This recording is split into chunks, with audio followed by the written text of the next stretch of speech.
Okay चलिए फिर show की शुरुआत करते हैं। और बीरू शेरा, गुड आफ्टरनून। एक आंखें तरस गई थी इस तरीके की स्क्रीन देखने के लिए। काफ़ी समय के बाद हमें इस तरीके की स्क्रीन देखने को मिल रही है। और एक काम करते हैं, क्यों आज मार्केट में इस तरीके की इतनी तेज़ रैली आई, उसका सबसे बड़ा कारण जो मैं समझता हूँ, जो मिडिल क्लास पर पीएम मोदी का जो बयान था वो काफ़ी बड़ा था। तो शानदार रैली मार्केट के लिए। और उस बयान के बाद एक बड़ी रैली आई। इनफैक्ट एक काम करते हैं, पहले उस बाइट को प्ले करते हैं, उसके बाद हम अपने स्ट्रैटेजी पर आएंगे। मैं मां लक्ष्मी से प्रार्थना करता हूं कि देश के हर गरीब एवं मध्यम वर्ग समुदाय पर मां लक्ष्मी की विशेष कृपा रहे।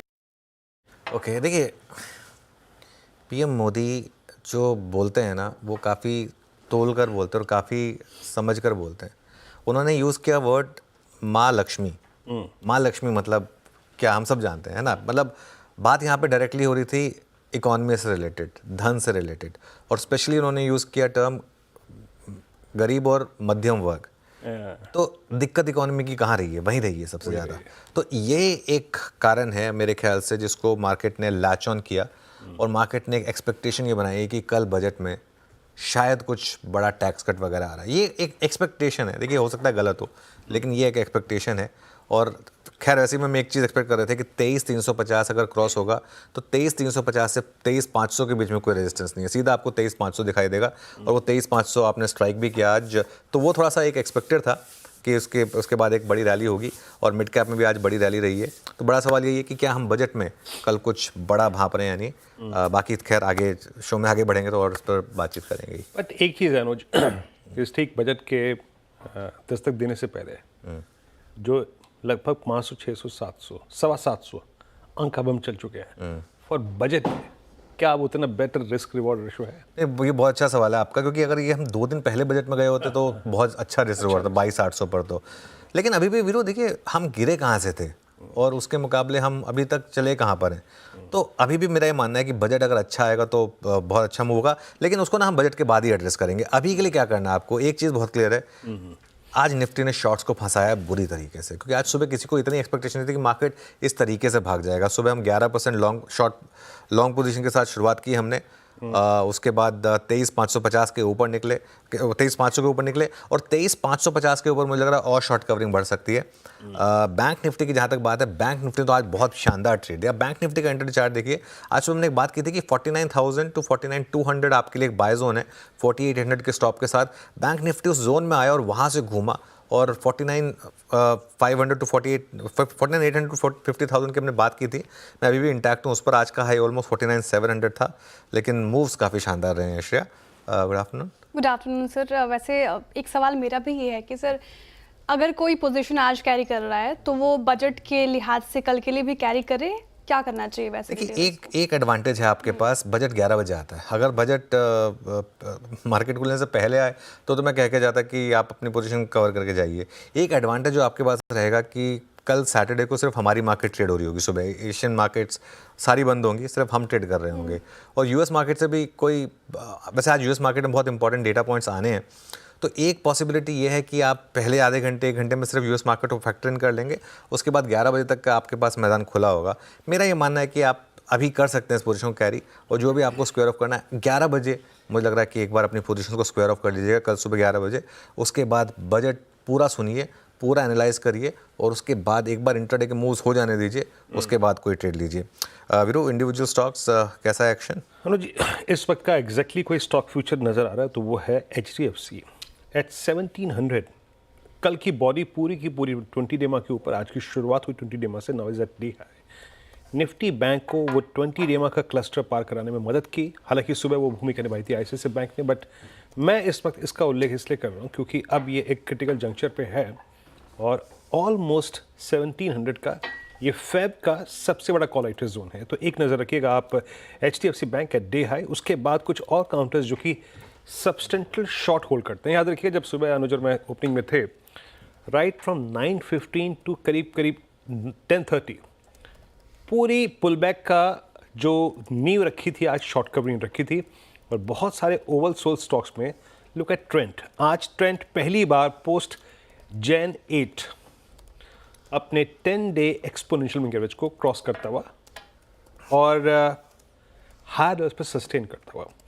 तो मेरे ख्याल से अगले 1-2 सेशन में अगर शॉर्ट कवरिंग के कुछ कैंडिडेट्स हैं तो उसमें ट्रेंड को रखूंगा मैं, और एक स्टॉक आपकी स्क्रीन पे और रखूंगा जहां पे मूव अच्छे आ रहे हैं। जरा प्लीज़ BEL लेके आइएगा, 4.5% ऊपर सुबह बात भी हुई थी हमारी इस पे, और सारे एवरेज के ऊपर ट्रेड करता हुआ। मेरे ख्याल से जिस क्लस्टर के बारे में हमें फोकस करना चाहिए वो है 303, 304, उस पर नज़र रखिएगा। और एक बार एक स्टॉक और लेके आइएगा, दैट्स टाटा कंज्यूमर। मैं हालांकि इंट्राडे में काफ़ी चल चुका है, बट फिर भी कहता हूँ कि टाटा कंज्यूमर FMCG बास्केट में वो पहला स्टॉक होगा जो above all moving averages post 4 अक्टूबर 2024। तो आज FMCG में अनुज टाटा कंज्यूमर लीड करता हूँ। बिल्कुल, FMCG में टाटा कंज्यूमर लीड करता हुआ। चलिए अब श्रेया के पास चलते हैं, ट्रेंडिंग स्टॉक्स और आज के कार्यक्रम के क्रम के लिए। श्रेया बताइए। जी सर, जिस तरीके से तेज़ी आज देखने को मिल रही है बाजार में, शानदार तेज़ी, और डे हाई के पास ही है लगभग निफ्टी। तो शुरुआत करते हैं तेज़ी के ट्रेंडिंग स्टॉक्स के साथ। देखिए, टाटा कंज्यूमर रिजल्ट के बाद उछला 6.25% से ज़्यादा की तेज़ी यहाँ पे। नेस्ले इंडिया FMCG का पैक, ये यहाँ पे भी अच्छी खरीदारी देखने को मिल रही है, 4.25% के करीब। ट्रेंड देखिए यहाँ पे शानदार उछाल, 4.5% से ज़्यादा की तेज़ी यहाँ पे, और BEL भी रिजल्ट के बाद यहाँ पे तेज़ी देखने को मिली, खरीदारी 4.5% से ज़्यादा। कल्याण ज्वेलर्स बहुत दिनों बाद देखिए इसमें 11% का उछाल देखने को मिल रहा है। साइंट भी इस लिस्ट में शामिल हो गया, 7.25% की तेज़ी। नवीन फ्लोराइन में देखिए रिजल्ट अच्छे, ब्रोकरेजेस बुलिश, और तेज़ी यहाँ पर भी देखने को मिल रही है 6% से ज़्यादा। IRB इंफ्रा में भी अच्छी खरीदारी 6.25% के करीब। और कुछ स्टॉक्स जिस पे डेंट पड़ता दिखा आज के सत्र में, भारतीय एयरटेल 1% से ज़्यादा लुढ़क गया। बजाज फिनसर्व में आज भी मुनाफा वसूली, कल भी स्टॉक लाल निशान पर भी बंद हुआ था, 1.5% की गिरावट। ICICI बैंक भी गिरकर अभी कामकाज कर रहा है, 0.25%। JSW स्टील से भी नहीं हो पा रहा, 0.5% की यहाँ पे गिरावट देखने को मिल रही है। कुछ और काउंटर्स देखिए, बैंक ऑफ बड़ौदा रिजल्ट पसंद नहीं आए स्ट्रीट को, तो यहाँ पे 4.5% से ज़्यादा की गिरावट। इनफैक्ट डिविस लैब देखिए, यहाँ पे भी 2.5% से ज़्यादा की गिरावट। KPIT टेक में मुनाफा वसूली 2% से ज़्यादा, और टोरेंट फार्मा पे भी बिकवाली हावी होती हुई दिखी है, 2.5% से ज़्यादा, इनफैक्ट 0.3%। चलिए अब आगे बढ़ते हैं और हम अपने मिलवाते हैं गेस्ट से, और कौन कौन से हमारे गेस्ट इस बार पैनल में जुड़े हैं उससे बात करते हैं। फंडामेंटल राय देने के लिए हमारे साथ जुड़े हैं AUM कैपिटल के राजेश अग्रवाल जी। टेक्निकल कॉल्स लेंगे हम प्रकाश गाबर सर से, मानस जायसवाल, राजेश सातपुते, कविता जैन, सोनी पटनायक और विकास सालुंके से 2:15 पर। यतिन बताएंगे नवीन फ्लोरिन क्यों बना आज हीरो ऑफ द डे। साथ ही यतिन 2:20 पर भी आपको बताएंगे कि नतीजे के बाद कॉनकॉर में तेज़ी क्यों आई है।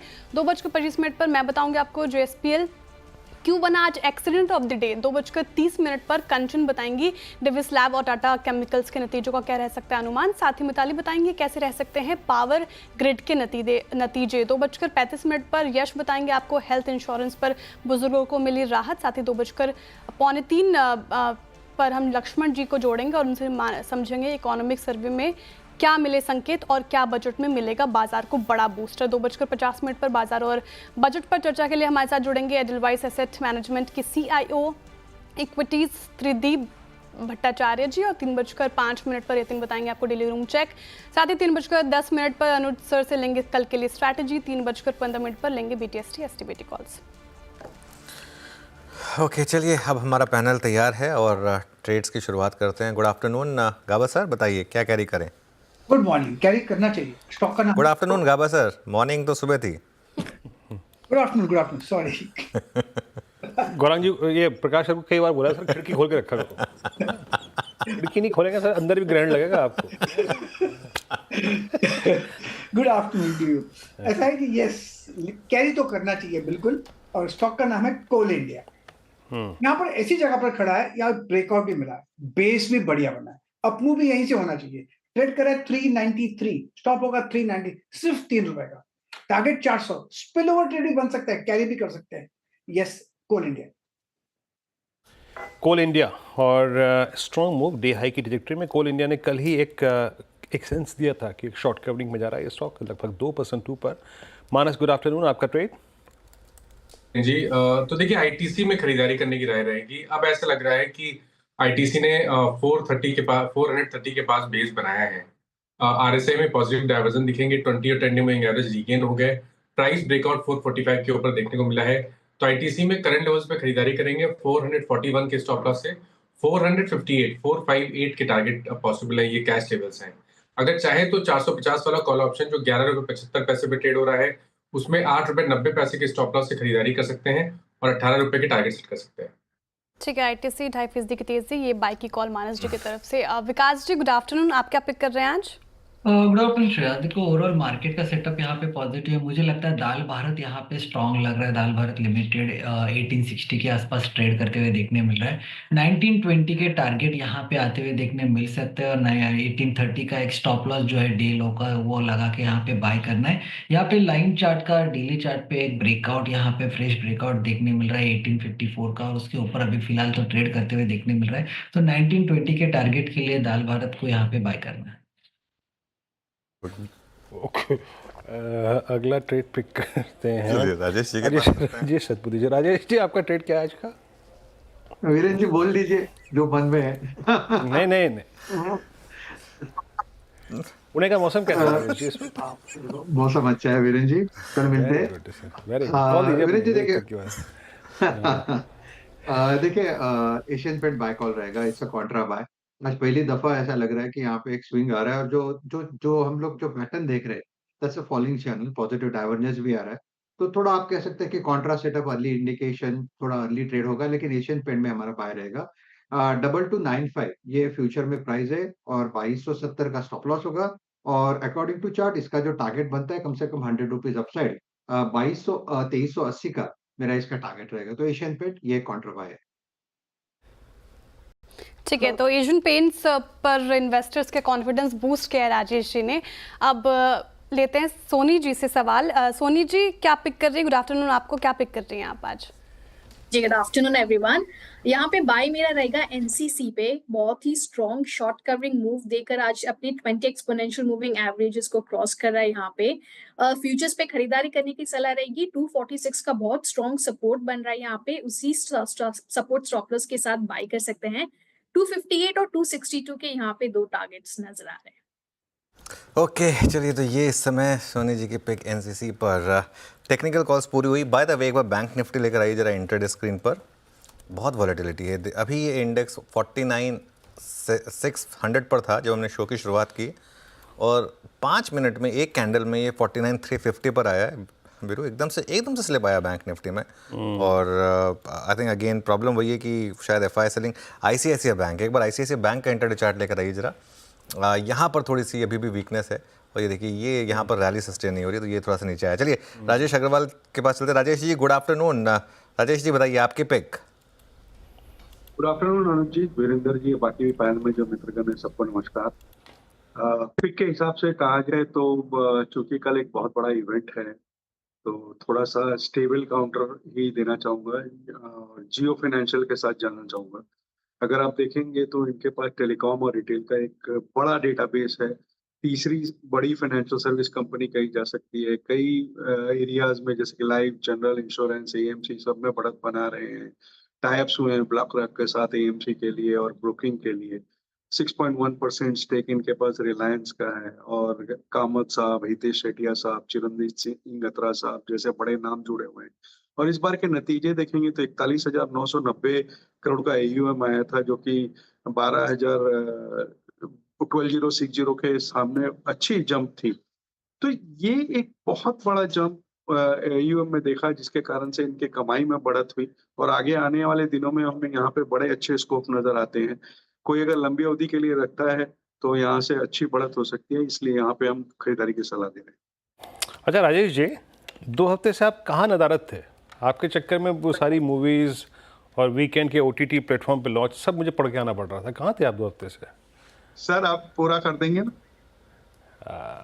श्रेया भी हैं, वो भी सोच रही थी कि कहाँ गए राजेश जी, पूछ रही थी। कहते कि वीरू जी जो बता रहे थे ना OTT का अपडेट। मुलाकात हुई आपकी श्रेया से? हेलो सर को आवाज ही नहीं आ रही अब। मैं क्या श्रेया से मुलाकात हुई, आपकी बात हुई कभी पैनल में? हाँ, हो चुका ना अपना शो 2 हफ्ते पहले। वही श्रेया पूछ रहे थे, राजेश जी ने आज मुझसे दुआ सलाम नहीं करी। मैंने कहा नहीं करेंगे, क्या पता बीच बीच में भूल जाते हैं है ना। नहीं, मैं सूरत गया हुआ था, यहाँ था नहीं। ओके चलिए अनुज। वैसे वीरू काफ़ी स्टॉक्स हैं जहाँ अच्छे मूव्स आ रहे हैं, लेकिन क्लियरली आज का स्टॉक ऑफ द डे रहा है कल्याण ज्वेलर्स। 10% के ज़बरदस्त मूव्स के साथ ये स्टॉक अभी भी F&O का टॉप गेनर बना हुआ है। राजेश जी क्या माने, ये हो गया बॉटम यहाँ पर या फिर अभी भी एक सेकेंड राउंड ऑफ एक्सीडेंट बाकी है यहाँ? देखिए, एक्सीडेंट बाकी है, नहीं कहना मुश्किल है, लेकिन जिस तरह की नेगेटिव खबरों के अंदर ये स्टॉक टूटा, तो मेरे ख्याल से कुछ एग्जैगरेटेड हो गया था। इस वजह से हो सकता है एक बाउंस बैक सॉरी हो सकता है एक बाउंस बैक हो, लेकिन अभी भी मैं नहीं समझता कि निवेश के लिए चुनना चाहिए जब तक ये पूरी क्लैरिटी नहीं हो जाए या निवेशकों को थोड़ा सा संतोषजनक कुछ क्लैरिटी मिले। इससे बेहतर ऑप्शंस हैं इस सेक्टर में ही कहा जाए तो मैं समझता हूँ कि टाइटन के साथ जाना चाहिए, जो कि बेटर ऑप्शन है, या मिड कैप में देखना हो तो सेंको ज्वेलर्स ज्यादा बेहतर पड़ता है निस्बत के कल्याण वगैरह।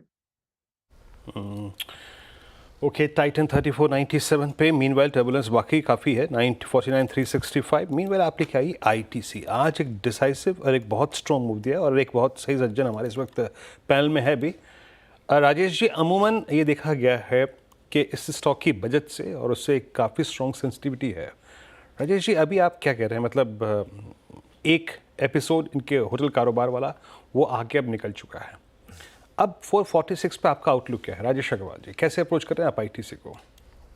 वीरेंद्र जी, जो हमारे चैनल के दर्शक हैं वो जानते हैं कि मैं और गौरांग जी दो ही जन थे जो आईटीसी के पिछले 5 साल से वकालत करते आ रहे हैं, जब 150 रुपये में ये हिलता भी नहीं था, और मैं आज भी इस पे बहुत पॉजिटिव हूँ।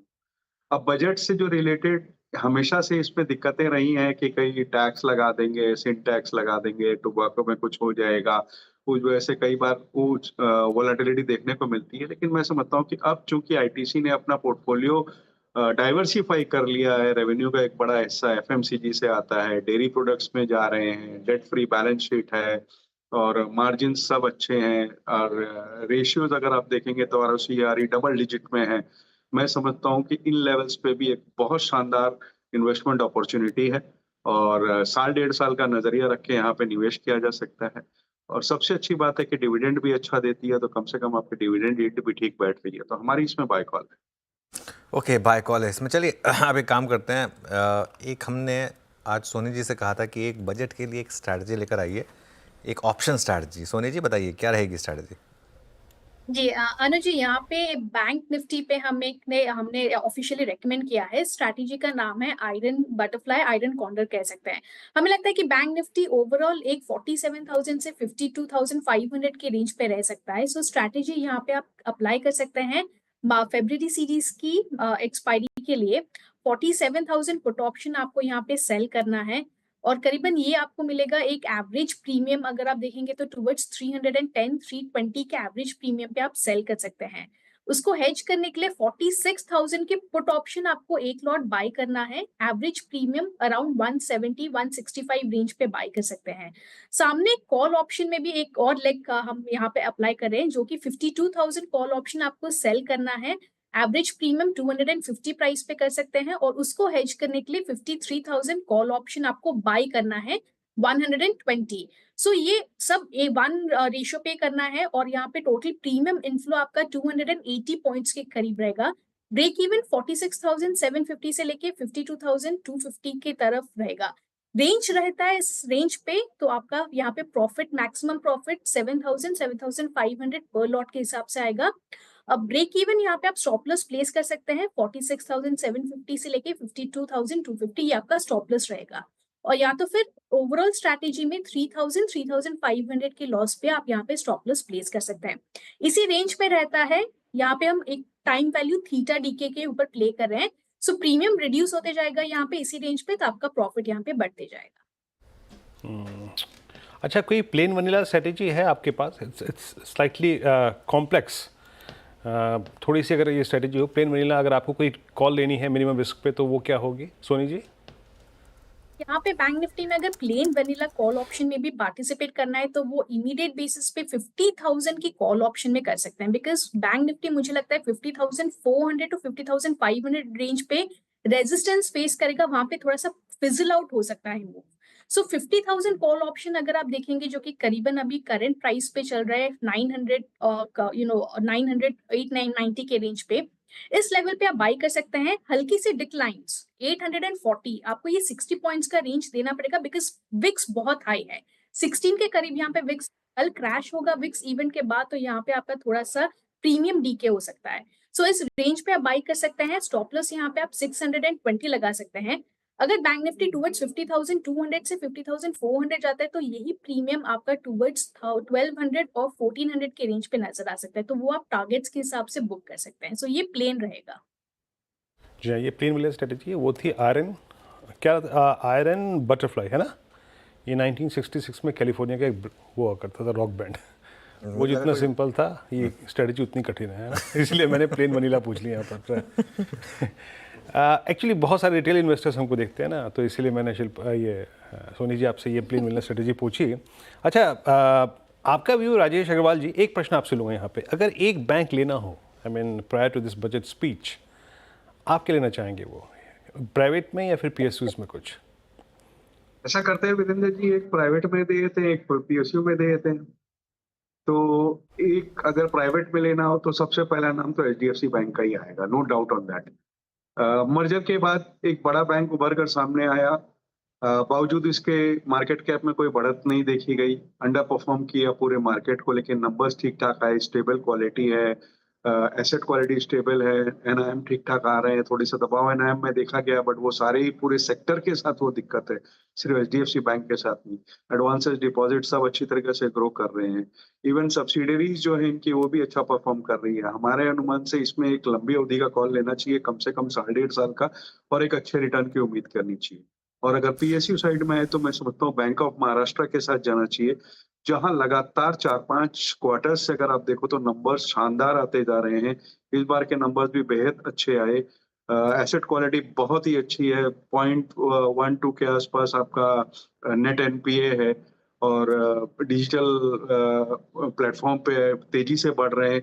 मुझे लगता है कि ये स्टॉक यहाँ कम से कम नहीं तो 65-70 रुपया आगे आने वाले 1 साल में बिल्कुल दिखा सकता है। तो ये 2 स्टॉक्स में बिल्कुल आपको ध्यान देना चाहिए। ओके, चलिए अब आगे बढ़ते हैं और कुछ और स्टॉक्स की बात करते हैं। बाजार की नज़र आज नवीन फ्लोरिन और JSPL पर है। नवीन फ्लोरिन शानदार तेज़ी में है, वहीं JSPL में ज़ोरदार गिरावट है। अब यतिन और श्रेया से जानते हैं कि नवीन फ्लोरिन क्यों है हीरो ऑफ द डे और JSPL क्यों है एक्सीडेंट ऑफ द डे। पहले बात करते हैं नवीन फ्लोरिन की। Yatin, good afternoon. Good afternoon. और अगर देखें तो नवीन फ्लोरिन और SRF ये दोनों ही स्टॉक्स जो है 52 वीक हाई पे हैं। दोनों कंपनीज़ के रिजल्ट्स शानदार आए थे, और जो रेफ्रिजरेंट गैसेस हैं वहाँ के दाम में भी फर्मनेस आने के कारण आपको एक तेज़ी दिखाई दे रही है। अगर हम नवीन फ्लोरिन की स्पेसिफिकली बात करें तो इनके जो नेट प्रॉफिट है इसमें आप 7% का उछाल देख रहे हैं, लेकिन अगर आप ऑपरेशनल परफॉर्मेंस देखें एक्सेप्शनल इश्यूज़ के बाद तो एबिटा में लगभग 95% की ग्रोथ है और रेवेन्यूज़ में 21% की ग्रोथ है। तो कहीं ना कहीं वॉल्यूम और मार्जिन्स फिर से एक बार आपको वापस आते हुए दिखाई दे रहे हैं स्पेशलिटी केमिकल प्लेयर्स में। और नवीन फ्लोरिन के मार्जिन्स की बात करें तो इस क्वार्टर 24.25% से ज़्यादा आए हैं, जो पिछले साल लगभग 15% थे। तो लगभग 9% का ईयर ऑन ईयर बेसिस पे मार्जिन में भी सुधार आपको दिखाई पड़ रहा है, जिसके कारण स्टॉक में शानदार तेज़ी और 52 वीक हाई पे स्टॉक दिखाई पड़ रहा है। नवीन फ्लोरिन आपकी स्क्रीन पे आज स्ट्रॉन्ग मूव 6% ऊपर, लेकिन काफ़ी हद तक अब इसका थोड़ा सा देखिए लाजमी है प्रॉफिट टेकिंग आएगी। इंडेक्स भी ऊपर से थोड़ा सा कूलिंग ऑफ हुई है। संक्षेप में शिल्पा जी, अगर इसको एक डिलीवरी कॉल में अगर कन्वर्ट करना डेरिवेटिव्स में भी, क्योंकि on the very first day, अच्छा सॉरी सोनी जी, अगर इसे डिलीवरी में कन्वर्ट करना है तो एक रीजनेबल पोजिशनल स्टॉप लॉस क्या होगा? देखिए यहाँ पे आज काफी स्ट्रॉन्ग पोजीशंस ऐड हुए हैं वीरेंद्र जी, तो मुझे लगता है कि थोड़ा सा डिक्लाइन हो सकता है या फिर profit booking. So anyway towards 3970 के तरफ यहाँ पे स्टॉप लॉस रखना चाहिए मुझे लगता है, या फिर डिक्लाइंस पे ऐड करके एवरेज करना बेहतर रहेगा। टुवर्ड्स 4000 का सपोर्ट काफी अच्छा है, वहां पे अग्रेसिव पुट राइटिंग भी हो रही है आज। सो 3970 के स्टॉप लॉस के साथ यहाँ पे होल्ड करना चाहिए। स्टॉक दोबारा रिबाउंड कर सकता है टुवर्ड्स 4300 4500 फेब सीरीज। ओके, चलिए अब श्रेया के पास चलते हैं और आज जानते हैं JSPL क्यों बना आज का accident of the day. Shreya. जी सर, जो एसपीएल में देखिए तेज गिरावट देखने को मिल रही है, 6.5% से ज़्यादा टूट करके फिलहाल कारोबार कर रहा है। इनफैक्ट इंट्राडे में भी देखेंगे तो 13% से ज़्यादा की गिरावट इस पर्टिकुलर काउंटर में आई है। कारण क्या रहे? तो Q3 के नतीजे स्ट्रीट को बिल्कुल भी पसंद नहीं आए। आप प्रॉफिट की बात करें, चाहे आप मार्जिन की बात करें, वो अनुमान से बहुत ज़्यादा कम है। Q3 में मुनाफा 51% घटकर 950.9 करोड़ पर आ गया। एबिटा में भी 23% से ज़्यादा की गिरावट आई है और ये 2183 के लेवल पर आ गया है। और साथ ही कंपनी ने जो नए कैपेक्स का ऐलान किया है वो स्ट्रीट ने इसको पॉजिटिवली लिया नहीं है। 16,000 करोड़ के नए कैपेक्स की घोषणा की कंपनी ने, और अभी जो कैपेक्स है JSPL का वो 7,388 करोड़ है।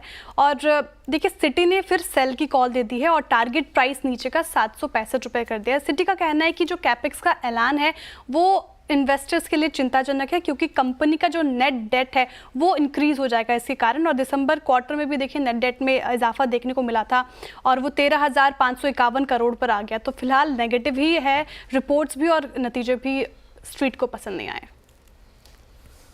JSPL नंबर्स और आई थिंक एक्सपेंशन प्लान्स ये स्ट्रीट को पसंद नहीं आए। हालांकि याद रखिएगा स्टॉक जो है वो डे लो से काफ़ी सब्सटेंशियल रिकवर होकर 782 पर आ चुका है।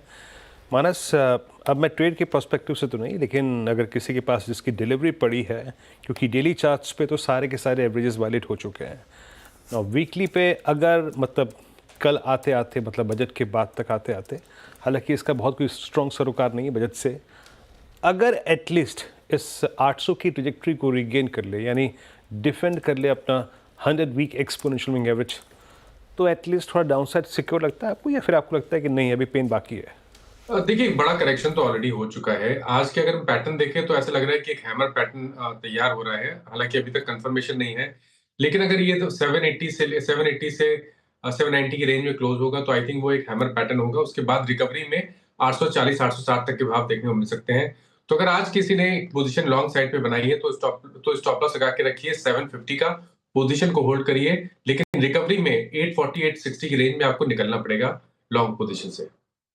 ठीक है, तो ये फिलहाल रणनीति इस पर्टिकुलर काउंटर पे आपके लिए JSPL पे मानस जी की ओर से आते हुई। अब देखिए कॉनकॉर में भी तेजी देखने को मिल रही है। यतिन जी से ही समझते हैं आखिर क्या वजह है इस तेजी की, बताइए यतिन जी। देखिए, कुछ समय पहले ही कॉनकॉर का जो है एनालिस्ट कॉल हुआ और कॉल पे मैनेजमेंट ने काफ़ी शानदार जो है आउटलुक दिया है। अगर हम जनवरी मंथ की बात करें तो एग्जिम वॉल्यूम्स, जो इंपोर्ट एक्सपोर्ट वॉल्यूम्स हैं और जो डोमेस्टिक वॉल्यूम्स हैं, यहाँ मैनेजमेंट ने कहा डबल डिजिट आपको ग्रोथ आती हुई नज़र पड़ रही है। इनफैक्ट मैनेजमेंट के हिसाब से वो बहुत कॉन्फिडेंट है, क्योंकि अंडरलाइंग डिमांड ठीक ठाक है। तो आगे आने वाले महीनों में भी ओवरऑल डबल डिजिट ग्रोथ जो है देख सकते हैं आप। तो इसी तर्ज पे शायद अगर हम देखें तो Q4 के नतीजे वॉल्यूम वाइज बेटर होने चाहिए। मैनेजमेंट ने FY26 के गाइडेंस के बारे में बात नहीं, क्योंकि अभी वहाँ 2-3 महीने का और समय लगेगा पूरा पिक्चर क्लियर होने के लिए। लेकिन डेडिकेटेड फ्रेट कॉरिडोर FY26 में एक बड़ी भूमिका निभाने वाला है वॉल्यूम ग्रोथ को लेके। JNPT जो जवाहरलाल नेहरू पोर्ट ट्रस्ट है मुंबई में, यहाँ भी कंपनी की जो कनेक्टिविटी है वो इंप्रूव हो रही है, जिसके कारण अगले साल वॉल्यूम्स ज़बरदस्त तरीके से पिकअप हो सकते हैं। इसके अलावा मैनेजमेंट ने कहा कि जो ओवरऑल अभी प्राइसिंग सिनेरियो, यहाँ भी थोड़ा बहुत इंप्रूवमेंट होता हुआ दिखेगा और जैसे ही वॉल्यूम्स बढ़ेंगे मार्जिन्स भी बढ़ने की काफ़ी उम्मीद है कॉनकॉर को। तो ओवरऑल जो मैनेजमेंट का गाइडेंस रहा है आने वाले 2-3 महीनों के लिए और आगे आने वाले जो डेडिकेटेड फ्रेट कॉरिडोर के फ़ायदे हैं, और केपेक्स भी उन्होंने लगभग 40% से आउटले बढ़ाया है इस साल, तो इसको लेके बाजार थोड़ी बहुत मोमेंटम में दिखाई पड़ रहा था। इनफैक्ट डेज लो लगभग 700 रुपये था और अभी लगभग 770 पे स्टॉक आ गया, तो लगभग 10% की रैली आपने डेज लो से स्टॉक में देखी है मैनेजमेंट के एनालिस्ट कॉल के बाद। और देखिए ये जो रैली आई है ना 10% की, हिस्टोरिकली अगर आप कॉनकॉर के चार्ट्स को देखें तो ये एक वेटेज रखता है, ये लेवल एक वेटेज रखता है। मानस, इनफैक्ट विकास से प्रश्न पूछते हैं। विकास, अगर आप हिस्टोरिकली कॉनकॉर को देखें, अगर मैं सिर्फ एक कोविड काल को छोड़ दूँ, मैं हिस्टोरिकल चार्ट्स में से कोविड एरा को निकाल दूं, तो हमेशा ये 200 वीक एक्सपोनेंशियल एवरेज पे एक बॉटम क्रिएट करता है। मेरा प्रश्न ये है कि मान लीजिए किसी के पास बहुत हाई ट्रेजेक्टरी की पोजीशन है, क्या 770 एक रीजनेबल एवरेजिंग पॉइंट है क्या? जी हाँ वीरेंद्र जी, अगर वो भी पॉइंट ऑफ व्यू देखें तो वापस यहाँ से एक पुल बैक रैली अच्छी मिल सकती है। यहाँ पे एक पॉजिटिव डाइवर्जन भी बन चुका है, तो मुझे लगता है जिस हिसाब से इसने लास्ट अगर आप काउंट करोगे तो ऑलमोस्ट पूरे साल भर में ये काउंटर ऊपर से नीचे ही आ रहा था, और इसका जो इम्पोर्टेंट रिट्रेसमेंट लेवल जो था वो आ रहा था अराउंड 760 के आसपास का। आज उस रेंज के नीचे जाके आया और वहां से वापस वो आप पुल बैक रैली यहाँ पे देखने मिल रही है। मुझे लगता है ये वापस 782 के ऊपर जैसे ही क्लोजिंग बेसिस सस्टेन होता है, तो मुझे लगता है 820 830 यहाँ तक का एक अप मूव यहाँ पे देखने मिल सकता है। तो मेरे राय से तो एक पुल बैक रैली यहाँ पे देखने मिलेगी। ये जरूरी देखना है कि 782 के ऊपर ये कितने दिन तक टिकता है। अगर ये टिक गया तो मुझे लगता है एक अच्छी रेंज से वापस लॉन्ग टर्म मूविंग एवरेज के आसपास वापस देखने मिल सकता है। तो 820 के आसपास का एक अच्छा मूव यहाँ पे देखने मिल सकता है। ओके देखिए, मैंने ये जो बात की ना कॉनकॉर में, देखिए ये अभी ऐसा कोई चार्ट नहीं है जिससे मैं किसी शॉर्ट टर्म लॉन्ग ट्रेड के बारे में बात करूं। ये मेरा रीजनेबल जो क्वेश्चन था वो ये था कि अगर किसी के पास हायर लेवल्स की पोजीशन ट्रैप है तो क्या एवरेज आउट करना चाहिए, नहीं करना चाहिए। ऐसा एक स्टोरी और लेके आइए, कल्याण ज्वेलर्स आपकी स्क्रीन पे 12% ऊपर है। अनुज, बाजार का हर जो एक बुरा फेज होता है, चाहे वो 2008 का हो या फिर बाद में भी कुछ फेज आए, एक ना एक स्टोरी होती है उस फेज की, है ना। इस फेज की स्टोरी थी मेरे ख्याल से वन ऑफ दैट इज कल्याण। ये डेड कैट बाउंस है, ये एक निकलने की अपॉर्चुनिटी है या फिर ये कुछ मीनिंग होल्ड करता है? देखिए वीरू, मैं बताऊं, कुछ स्टॉक्स होते हैं जो बने ही इसलिए हैं कि एग्जैक्ट उल्टा करें जो आपको कहा जाए उसका। कल्याण ज्वेलर्स उसमें आता है ना, क्योंकि कल्याण ज्वेलर्स पे देखिए 1 महीने पहले क्या व्यू था लोगों का कि बहुत अच्छे अपडेट्स हैं, इसको बाय करिए, और वहाँ से लुढ़क गया ये। और अब लोगों के क्या व्यू रहे हैं कि अब इसको शॉर्ट करिए, और वहाँ से चल गया। अब देखिए क्या है ना, ये स्टॉक है वैसे काफ़ी वीक, लेकिन इवन जो वीकेस्ट ऑफ वीक स्टॉक्स होते हैं ना, उसमें बीच बीच में बहुत बार बड़ी रैली आती है। अब मैं कंपेयर नहीं कर रहा हूँ, मैं सिर्फ एक एग्जांपल ले रहा हूँ, मैं बार बार बोल रहा हूँ, मैं कंपेयर नहीं कर रहा हूँ। एक स्टॉक हुआ करता था पीसी ज्वेलर्स, वो आपको याद होगा, पहले एफ में भी हुआ करता था। उसमें एक बार बहुत गंदी स्लाइड आई थी, आई थिंक टॉप से वो 80-90% गिरा था, लेकिन वो भी बीच बीच में ना इस तरीके के इंटरडे के मूव्स देता था। अब मैं ये नहीं कर रहा हूँ कि मैं कंपेयर कर रहा हूँ, बिल्कुल भी नहीं कर रहा हूँ, लेकिन जस्ट एक कोई सेम स्पेस था, इसके लिए एक एग्जांपल के तौर पे दे दिया। अब कल्याण है फॉर एग्जांपल, इतना ओवरसोल्ड था, अब इसका 20 डे है फॉर एग्जांपल, वो 560 पर है। हो सकता है एक बार वहाँ तक चला जाए, सब शॉर्ट्स को निकाल दे अच्छे से, और उसके बाद गिरे, ये भी पॉसिबल है। इसका चार्ट अभी भी काफ़ी ख़राब है, और इसमें अभी भी आई थिंक बहुत लोगों को लग रहा है कि कुछ तो इशू है जो इस तरीके से स्टॉक गिरा है, तो उसके बाद इसको वापस रिविजिट करेंगे। लेकिन आज तो मुझे लग रहा है कि इसमें एक शॉर्ट कवरिंग शायद ड्यू थी, क्योंकि एक बहुत ईजी ट्रेड बन गई थी इसको कि बस इसको शॉर्ट कर दो, बहुत ईजी हो गया था, बहुत फैशनेबल हो गया था कि कल्याण शॉर्ट कर दो। तो उस वजह से आई थिंक आज थोड़ा सा शॉर्ट्स को ट्रैप किया इसने। बाकी आगे देखेंगे कहाँ पर थोड़ी सी रिकवरी है, मतलब ये रिकवरी टिकेगी या नहीं टिकेगी, इस पर एक चार्ट चेक लें या फिर क्या क्या करें? राजेश सतपुते जी से। हाँ राजेश जी, क्या कहते हैं आप? कल्याण ज्वेलर्स। जी। मैं पूरी तरह से सहमत हूँ कि ये उल्टा चलने वाला काउंटर है, और मुझे अभी भी लगता है कि ये 535 540 तक का एक स्विंग, एक रिलीफ रैली यहाँ पे ड्यू है। अगर आप चार्टिकली देखें तो 480 के आसपास ये कंसोलिडेट हुआ है पूरा दिन। तो अगर किसी को इस ट्रेड में उतरना है, हाई रिस्क ट्रेड है, लेकिन इस ट्रेड का स्टॉप लॉस होगा 470 का, और जैसे मैंने कहा 535 540 तक का स्विंग मुझे लगता है यहाँ पे आएगा।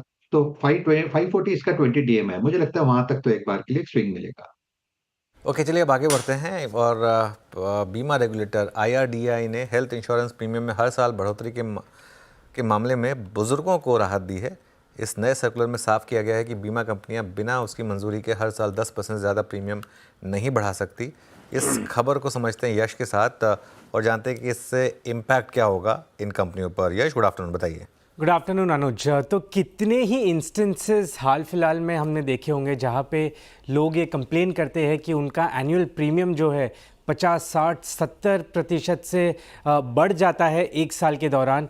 इनफैक्ट मैंने तो कितने इंस्टेंसेस देखे हैं जहाँ पे प्रीमियम डबल भी हुए हैं, और ये इंस्टेंसेस हमें नहीं, रेगुलेटर जो कि IRDAI है वो भी इस पे वॉच कर रहा था, और एक काफ़ी बोल्ड स्टेप लिया गया है रेगुलेटर के द्वारा। रेगुलेटर ने एक प्रेस रिलीज़ के द्वारा ये कहा है कि जो बीमा कंपनियां हैं, इंश्योरेंस कंपनीज़ हैं, वो साल में 10% से प्रीमियम 10% से ज़्यादा प्रीमियम नहीं बढ़ा सकती। ये सीनियर सिटीजन्स यानी बुजुर्ग नागरिकों के लिए होगा। अगर कोई सर्कमस्टांसेस बन जाते हैं जहाँ पे उन्हें 10% से ज़्यादा प्रीमियम हाइक लेना पड़ता है तो उन्हें एक एप्लीकेशन देनी पड़ेगी रेगुलेटर के पास, और अगर रेगुलेटर उस एप्लीकेशन को अप्रूव करता है तभी वो 10% से ज़्यादा बड़ा हाइक प्रीमियम में ले पाएंगे सीनियर सिटीजन्स के लिए। इसके अलावा एक और इम्पॉर्टेंट स्टेप है जहाँ पे रेगुलेटर की परमिशन चाहिए होगी। बहुत बार ये होता है कुछ जो प्रोडक्ट्स होते हैं, insurance products, health insurance products, कहीं पे ज़्यादा क्लेम्स आ रहे होते हैं कोई प्रोडक्ट्स में, कहीं पे डिमांड ज़्यादा होती है, तो अगर बीमा कंपनी को लगता है ये उनके हित में नहीं है तो वो प्रोडक्ट्स विड्रॉ कर लेते हैं। अभी इंश्योरेंस कंपनीज वो प्रोडक्ट्स विड्रॉ नहीं कर पाएगी। ऐसा करने के लिए उन्हें रेगुलेटर से परमिशन लेनी पड़ेगी। फाइनली रेगुलेटर ने ये कहा है कि सारी बीमा कंपनीज को एक कॉमन एम्पैनलमेंट ऑफ हॉस्पिटल्स पे काम करना होगा। इसका मतलब ये होता है कि समझो 100 हॉस्पिटल्स है जो कि कॉमन हॉस्पिटल्स है, उन 100 हॉस्पिटल्स में सारी बीमा कंपनियों को कैशलेस ट्रीटमेंट देना होगा और इन बीमा कंपनियों को एक नया पैकेज भी उनसे नेगोशिएट करना होगा जो कि प्रधानमंत्री जन आरोग्य के लाइन पे होगा, जहां पे ट्रीटमेंट कॉस्ट कम होंगे और कॉमन होंगे इन सारे कॉमन एम्पैनलमेंट हॉस्पिटल्स में। बिल्कुल यश, बहुत बहुत शुक्रिया। इसमें एक्चुअली हम ये जनरल इंश्योरेंस वाले स्टॉक्स हैं उनके लिए न्यूज़ है ये, तो ICICI, लॉम्बार्ड और बाकी जो स्टॉक्स हैं वो उन पर फोकस रखिए। वैसे एक बात बताऊं मैं बीरू, हमारे देश में ना ये इंश्योरेंस का सीन है बहुत बुरा। वैसे यश एक सेकंड आप रुकिएगा, आपसे बात भी करनी थी। नहीं, सच बता रहा हूँ मैं, क्यों बहुत बुरा है मुझे ना, मतलब इतने कई बार मैसेज आते हैं कि यार वो हमारा क्लेम ही नहीं क्लियर करके दे रहे हैं ये, क्योंकि कई बार कैशलेस नहीं अवेलेबल होता है। और दूसरी तरफ अभी आपने रिसेंटली न्यूज़ देखी होगी, वो सैफ अली खान के केस में सीधा 50 लाख का कैशलेस वो मतलब अप्रूवल दे दिया था। तो 4 दिन में सेम एज ग्रुप में प्रीमियम्स में इतना बड़ा डाइवर्जेंस क्यों होता है पॉलिसी टू पॉलिसी? मैं खुद बता रहा हूँ, मैं अभी जिस पॉलिसी पे मैंने माइग्रेट किया उसी अमाउंट पे पहले बहुत सब्सटेंशियल प्रीमियम था, अब कम मिल गया मुझे बाई चांस। ओके, ऐसा क्यों, इतना डाइवर्जेंस क्यों होता है? ये अगर आप 2 इंश्योरर में देखो तो कभी कभी कोई नया प्लान अगर इंट्रोड्यूस होता है कोई इंश्योरेंस कंपनी के द्वारा, एक बार पॉलिसी होल्डर्स को बहुत बार ऐसा होता है कि अट्रैक्ट करने के लिए एक बार उन्हें अपने पॉलिसी में शामिल करने के लिए प्रीमियम्स बहुत अट्रैक्टिव रखे जाते हैं या सर्विसेज या इंक्लूजन्स है वो बहुत अट्रैक्टिव रखे जाते हैं। एक बार आप उससे जुड़ जाते हो और अगर वो मॉडल, वो प्राइसिंग उनको सूट नहीं होती है लॉन्गर टर्म के लिए, तो फिर उस प्राइसिंग को बढ़ाया जाता है। अभी आप एक बार उससे जुड़ गए, आपके थोड़े बेनिफिट्स जमा हो गए, जैसे नो क्लेम बोनस हो गया, अगर आप वापस पोर्ट करते हो तो सब आपको बेनिफिट्स आपके गिव अप करने पड़ेंगे। तो ज़्यादातर लोग नहीं करते और वो ज़्यादा प्रीमियम भरते हैं वो बेनिफिट्स को कंटिन्यू करने के लिए, तो बहुत बार इसमें डाइवर्जेंस इस वजह से हो सकता है। ओके, चलिए यश बहुत बहुत शुक्रिया। तो ये इस समय एक न्यूज़ अपडेट इंश्योरेंस स्टॉक्स पर। राजेश अग्रवाल जी, जनरल इंश्योरेंस स्टॉक्स है क्या कोई आपके रेडार पर? देखिए, जनरल इंश्योरेंस की बात की जाए तो मैं समझता हूँ कि नेशनल इंश्योरेंस एक अच्छे लेवल्स पे खड़ा है। हालांकि पिछले 1-1.5 साल में देखेंगे तो अच्छी खासी बढ़त हुई है, लेकिन बावजूद उसके अगर देखा जाए तो जो वैल्यूएशन वगैरह है उनको देखते हुए मुझे लगता है कि नेशनल इंश्योरेंस एक बेहतर बेट हो सकता है बनिस्बत की ICICI, लोम्बार्ड या दूसरी company. Okay, health insurance space पे डिस्कशन है। ICICI लोम्बार्ड आपकी स्क्रीन पे, यूनियन इंश्योरेंस आपकी प्रथम चॉइस। बीच निफ्टी को लेके आइए 23450। कुछ देर में हम 4 का चौका लेंगे, लेकिन उससे पहले 1-2 काउंटर्स को और यहाँ पर स्ट्राइक कर लेते हैं। आज सुबह से जैसे कि हम बात भी कर रहे थे कि this day belongs to short covering, और वो स्टॉक जो कि सबसे बड़ा प्राइस डैमेज झेल के आया था वो था आपका एस्ट्रल। एक बार एस्ट्रल स्क्रीन पे लेके आइएगा और अब जरा इसका ओपन इंटरेस्ट दिखाइए जरा प्लीज़ एस्ट्रल का, और हम जितने ओपन इंटरेस्ट के साथ इसमें आए थे और अब इसका ओपन इंटरेस्ट देखते हैं, उस पर कंपेरिजन करते हैं। कविता जी, आपका टेक क्या है? कैसे अप्रोच करेंगी आप इस वक्त एस्ट्रल को, क्योंकि इसने 20 डेमा को स्ट्राइक तो किया, हालांकि उसके बाद थोड़ा सा कूल ऑफ हुआ है, पर ये क्या है किसी डिलीवरी कॉल में कन्वर्ट करने लायक है? अभी इतना ट्रेंड एस्टेब्लिश हुआ है इसमें कि नहीं? तो गुड आफ्टरनून वीरेन जी, गुड आफ्टरनून एवरीवन। सो एस्ट्रल अगर आप देखें तो ये बहुत ओवरसोल्ड काउंटर है और अपनी 20 EMA के ऊपर एज यू राइटली सेड इसने अप्रोच किया है। Delivery base as a swing मुझे लगता है अंटिल काउंटर 1480 के ऊपर है, यहाँ पर अपसाइड स्विंग पॉसिबल है। This can like move up to 16-15 तक के पोजीशन की तरफ बढ़ता हुआ दिख सकता है। तो 1550-1600 के लेवल कमिंग डेज में एंड शॉर्ट कवरिंग आते हुए दिख सकते हैं अंटिल काउंटर 1480 के ऊपर maintain. Okay Kavita ji, good afternoon. आपकी ट्रेड इस समय के? आप मुझे से पूछ रहे हैं? हाँ कविता जी, आप ही से पूछ रहा हूँ। अगेन मुझे कविता जी सुनाई नहीं दिया, सिर्फ ट्रेड इस समय की। LIC housing finance as of now looking good. तो LIC हाउसिंग फाइनेंस 596 के लेवल पर है। अगर आप इसके हाई टाइम फ्रेम पे देखेंगे तो ये 50 वेमा के भी ऊपर निकला है। मुझे लगता है 615-620 के लेवल की तरफ काउंटर बढ़ता हुआ दिख सकता है अंटिल काउंटर 590 के ऊपर मेंटेन है। आप LIC हाउसिंग फाइनेंस देख सकते हैं। LIC हाउसिंग फाइनेंस, इसमें अच्छी खासी तेजी, इनफैक्ट 2.25% के करीब तेज होकर अभी फिलहाल कामकाज कर। एक और स्टॉक रखिए स्क्रीन पर, ओला इलेक्ट्रिक। इसमें देखिए तेजी 12% की तेजी फिलहाल देखने को मिल रही है। अच्छी परफॉर्मेंस दिख रही है सर। ओला इलेक्ट्रिक मोबिलिटी में क्या करें, जो बीच में हमें एक कंसोलिडेशन फेज दिखा था, अब क्या लग रहा है वो पार हो गया?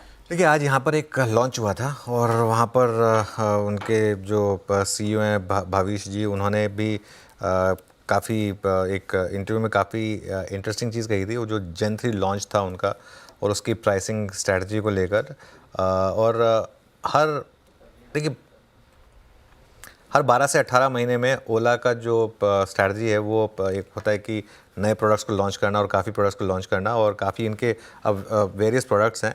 एक और चीज़ जो मुझे सुबह बताई गई थी कि इस बार के वाहन डेटा में शायद ओला ने वापस अपना नंबर 1 जो मार्क है वो रिक्लेम किया है।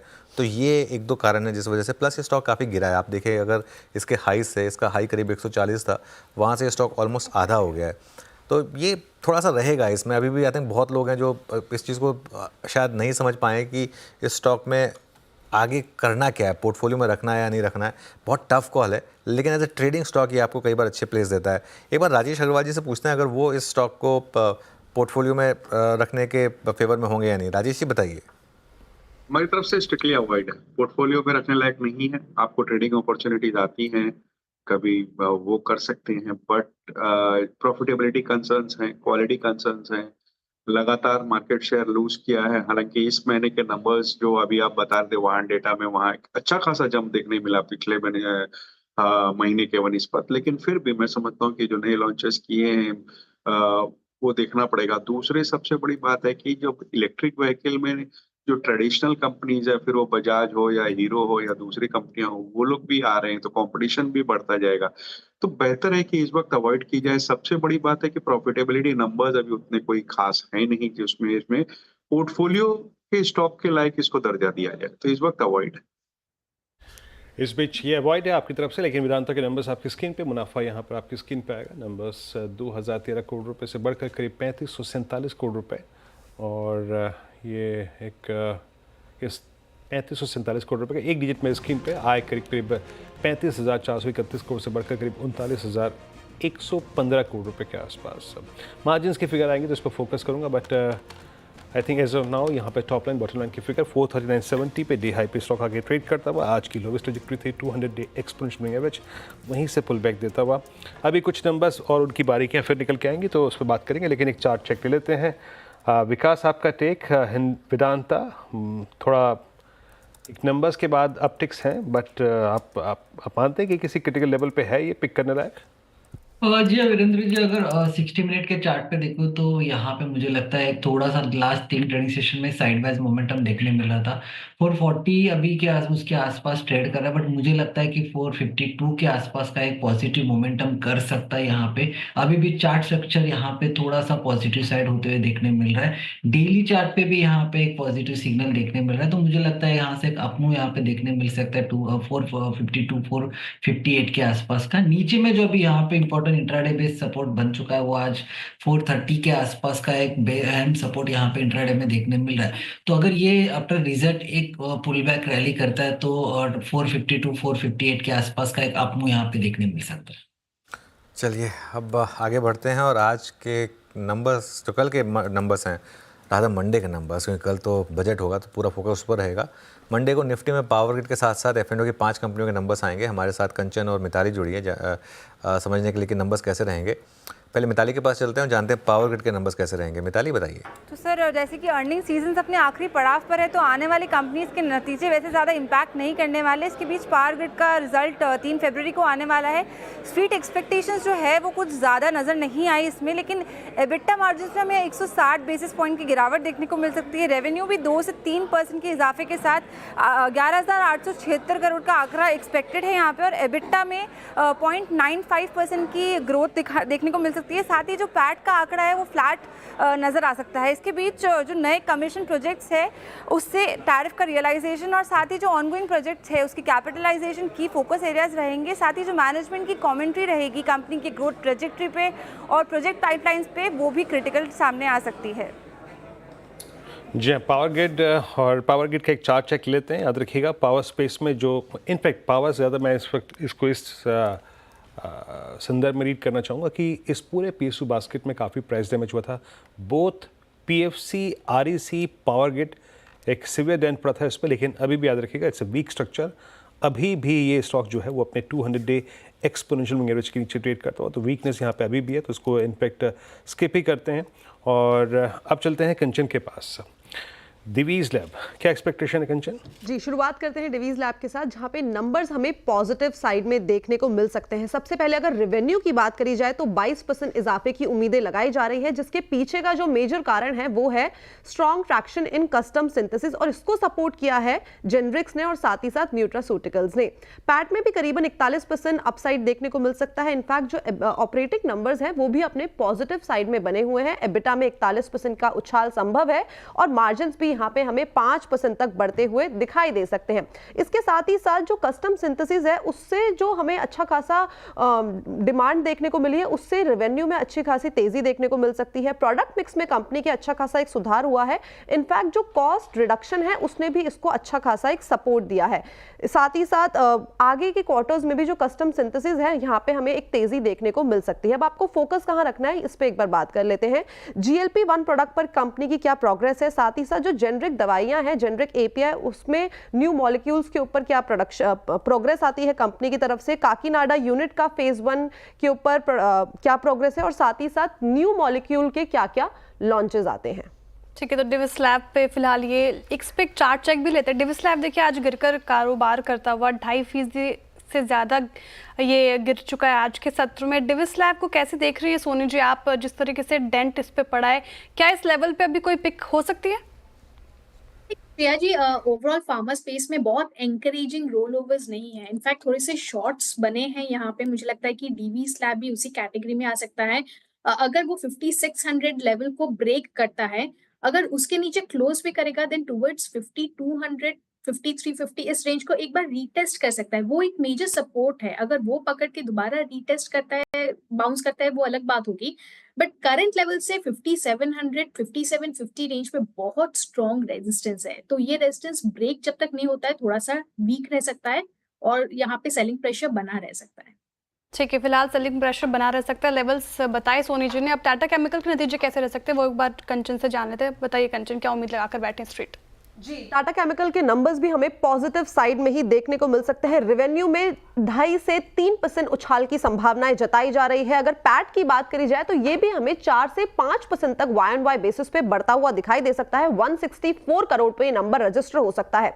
वहीं अगर ऑपरेटिंग नंबर्स की तरफ नजर डाले तो एबिटा करीबन 5.5 से 6% बढ़ने की उम्मीदें हैं और जो कंपनी के मार्जिन है वो इस टाइम पे हमें विदाउट श्रिंक हुए 15% पे आते हुए दिखाई दे सकते हैं। अगर इंडिया रेवेन्यू की बात करी जाए तो वहां पे भी हमें Y-on-Y बेसिस पे 7% की ग्रोथ संभव है, लेकिन नॉर्थ अमेरिका और यूरोप में हो सकता है कि जो रेवेन्यू ग्रोथ है वहां पे हमें एक श्रिंकेज देखने को मिले 1 से 2% की। अब आपको फोकस कहां पे रखना है उसके ऊपर बात कर लेते हैं। बेसिकली जो सोडा ऐश की प्राइसिंग है और जो करंट डिमांड सिनेरियो है वो किस तरीके का है, ये इस टाइम पे की फोकस एरिया होगा। मैनेजमेंट की तरफ से क्या कमेंट्री आती है आगे के क्वार्टर्स को लेके, इस पे भी रखना होगा खासा ध्यान। ओके, टाटा केमिकल्स आपकी स्क्रीन पे। और टाटा केमिकल्स एक बात तो है कि अब तक वो जो केमिकल्स में मूव आया है ना उसमें बहुत हद तक पार्टिसिपेट नहीं कर रहा है। बट मेरे ख्याल से कहाँ SRF ऑल टाइम हाई पे, कहाँ UPL, कहाँ पे आप नवीन फ्लोरिन को देखिए।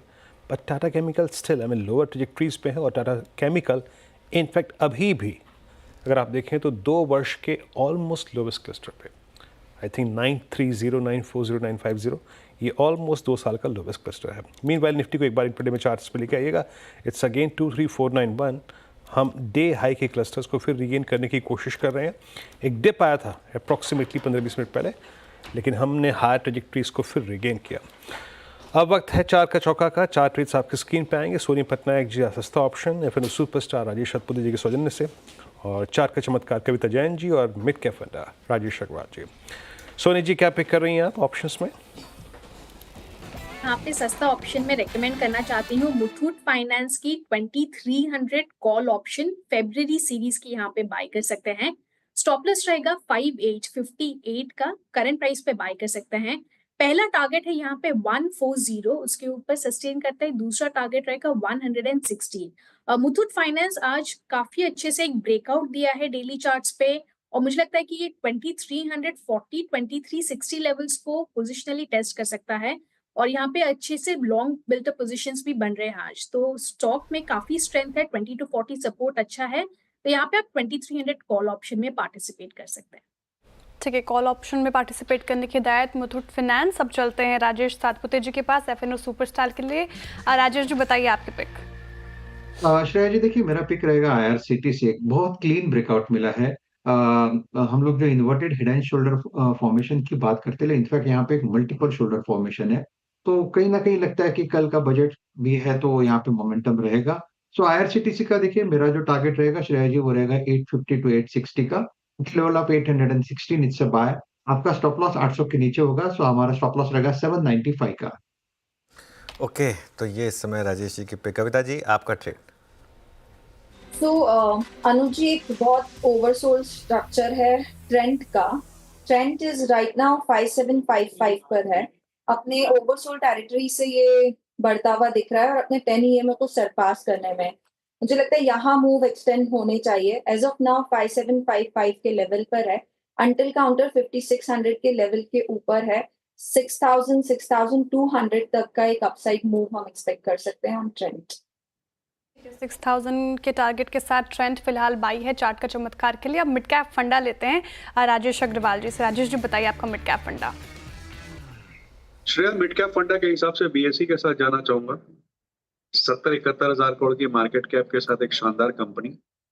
तीसरी तिमाही के नतीजे अभी आए नहीं है, लेकिन दूसरी तिमाही के नतीजे अगर आप देखोगे तो सबसे बेस्ट एवर कंपनी का शो था।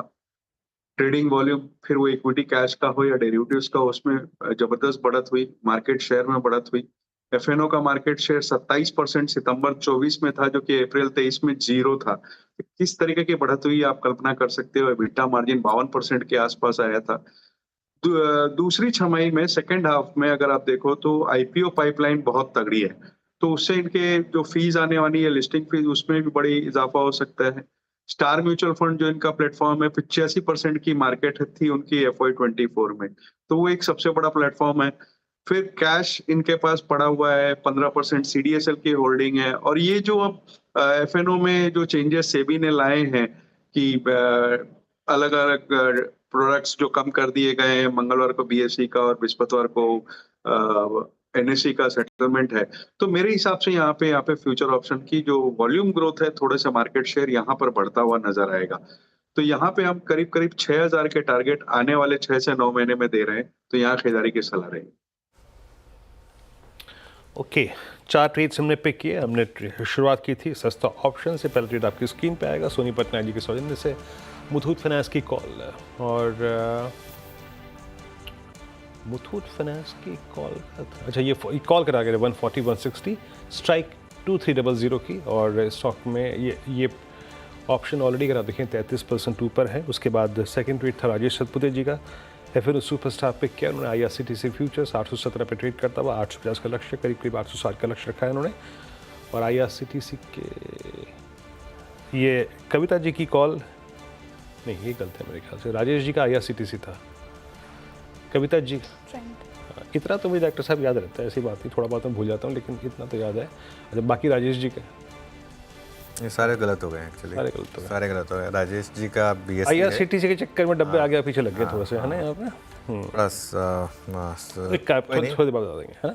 कोई नहीं, ह्यूमन एरर है, इसको चेंज कर देते हैं। थोड़ा आगे बढ़ते हैं और टाटा कंज्यूमर 6% ऊपर ये स्टॉक अब आपको ट्रेड करता हुआ दिखाई देगा और मार्केट भी डे हाई पर आया, 23,500 पर करीब मार्केट इस समय आपको दिखाई देगा।